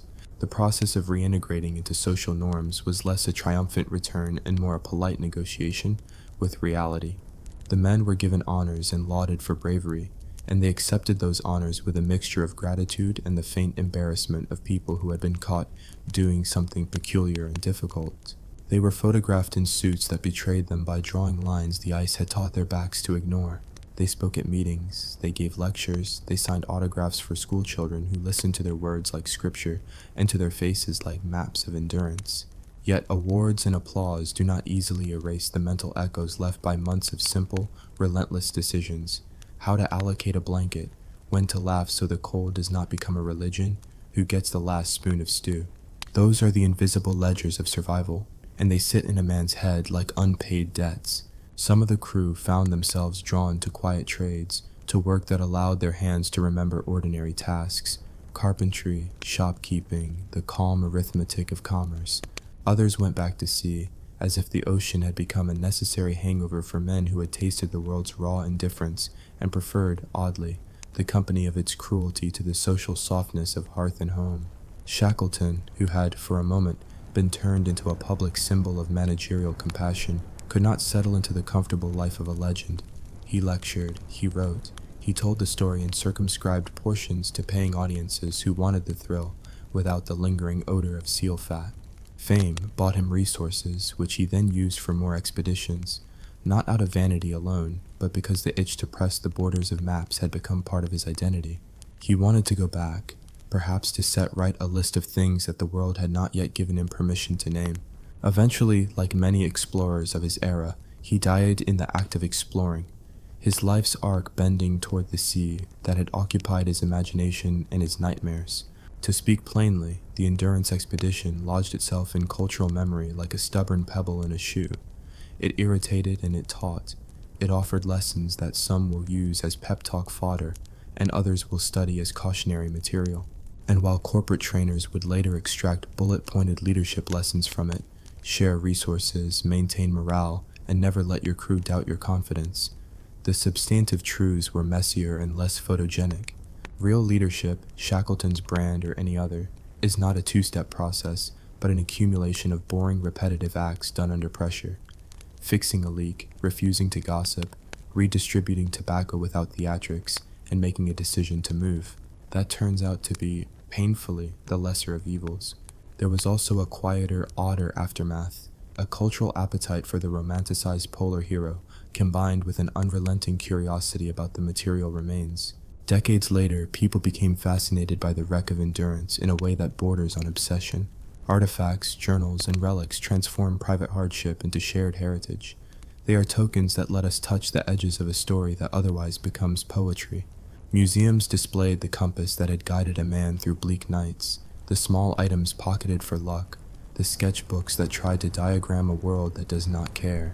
These objects allowed later generations to gossip with the past, to test their own resolve against the outline of those who had been there. But objects also encourage myth-making. A compass on a velvet cushion is a tidy stand-in for navigation and fate. A boot in a glass case suggests suffering and endurance without the messy business of daily humiliation. Museums and storytellers tell stories that are comfortable to exhibit. The full truth, boys and men who had to boil penguin fat to keep their bellies from staging a revolt, gets clipped into footnotes, which is a pity because the petty and the profound are braided together. The taste of desperation and the dull ritual of patching a sail are siblings in the same household. Both teach you how to keep going when everything conspires to stop you. There is also the moral complication of the meat we ate and the animals we used. Penguins, seals, and the like were not romanticized celebrities in the men's diet. They were sustenance. Today, that consumption prompts moral eyebrows. But to judge too swiftly from the vantage point of modern ethics is to miss the entire structure of their problem. When your life is the accounting of calories, and the planet treats your plans as optional suggestions, ethics becomes a raw negotiation with the immediate demand to live. That does not absolve us from critiquing historic behavior, but it invites empathy rather than the flatness of moral thunderbolts. And yes, there were disputes afterward. Human beings are inefficiently generous at forgiving, but efficient at gossiping. Who deserves the credit? Who was brave? Who was merely lucky? These conversations, when held around fireplaces or in the sober light of clubrooms, were part of how society processed the event. They were a mixture of pride, jealousy, and the human need to put stories into categories. In private letters and later memoirs, men worried not only about the events, but about how the events had made them appear. Ego is a strange currency. It recirculates in stories and can be as dangerous as frostbite. Beyond the men themselves, the story had a pedagogical afterlife. Schools used the narrative as an example of courage and leadership. Businesses borrowed the myth for management retreats. Poets found metaphors. Filmmakers discovered a load of scenes, the crushed ship, the ludicrous tents on a white plain, the tiny lifeboat punching across a terrible ocean. Some films and books captured the tone, equal parts absurdity and endurance, while others polished the edges to a version that sells tickets better. Each retelling reshaped the story into versions that fit the needs of the teller, inspiration, caution, or simple entertainment. But let's not let sanctimony win the day. The expedition is also spectacularly, deliciously absurd. Consider the day-to-day, men arguing about whether penguin tastes like chicken or like the ghost of chicken. Men performing mock burials for towels, singing bad songs badly, inventing rituals to preserve dignity, ceremonial stirring of the stew, or the polite lowering of the blanket. These sillier acts were essential. Humor is not icing on the survival cake, it is the yeast. Laughter metabolizes fear into a product that can be carried without collapsing the system. Ridicule becomes medicine when the alternative is festering despair. In quieter moments, the survivors would later talk about the lessons that did not translate into medal ceremonies. One man would always be remembered for making a small kindness at the right moment, offering a share of tobacco, offering his coat without ceremony, acts that shaped group behavior more than any grand speech. These are minor welfare gestures with major consequences. They are the plumbing of morale, invisible and necessary. History remembers speeches, souls remember socks. If you are watching this as someone who enjoys the spectacle of human stubbornness, take a moment to think about how the story lands on you. Do you see an inspiring commander leading with daring? Do you see reckless imperial bravado making a mess of things? Do you see a group of men improvising their way out of absurdity with a kit of jokes, practical kindness, and stubborn thrift? The answer for most people will be all of the above. The endurance expedition is not a single moral lesson. It is a lens through which many traits, some admirable, some regrettable, are visible. So here's a question for you, dear viewer, the one that matters more than medals and more than museum cases. Which tiny absurd ritual would you invent if your life depended on making misery slightly less unbearable? Would you command a daily nonsense anthem, a ritualistic hat swap to redistribute warmth, or perhaps a weekly story of the week where the worst tale wins a chocolate ration? Tell me in the comments. Vote for the ritual you would enforce. And if you've got a real-life survival anecdote, camping, hiking, ruinously bad road trips, drop it below. I will read every single one and probably judge your taste in human weirdness, but mercifully. In the end, the story of Shackleton and the Endurance is a palimpsest, heroics written over with human contradiction, then overwritten with popular myth, then annotated by historians and comedians alike.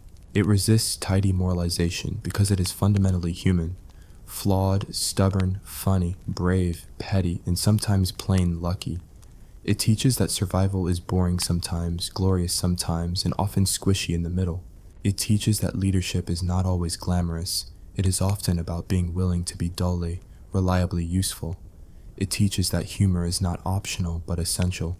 And it teaches that when the world is allergic to your plans, you make new plans that involve more improvisation and slightly fewer assumptions about geography. If you enjoyed this little cinematic shove into the absurd and noble, hit like, share it with a friend who loves tales of improbable stubbornness, and for pity's sake, comment your survival ritual. Will you be the one to insist on mandatory jokes at dawn, or will you hoard silence and contemplation like a secret map? Choose your tribe in the comments. I promise to mock gently and to take notes for future expeditions into ridiculousness.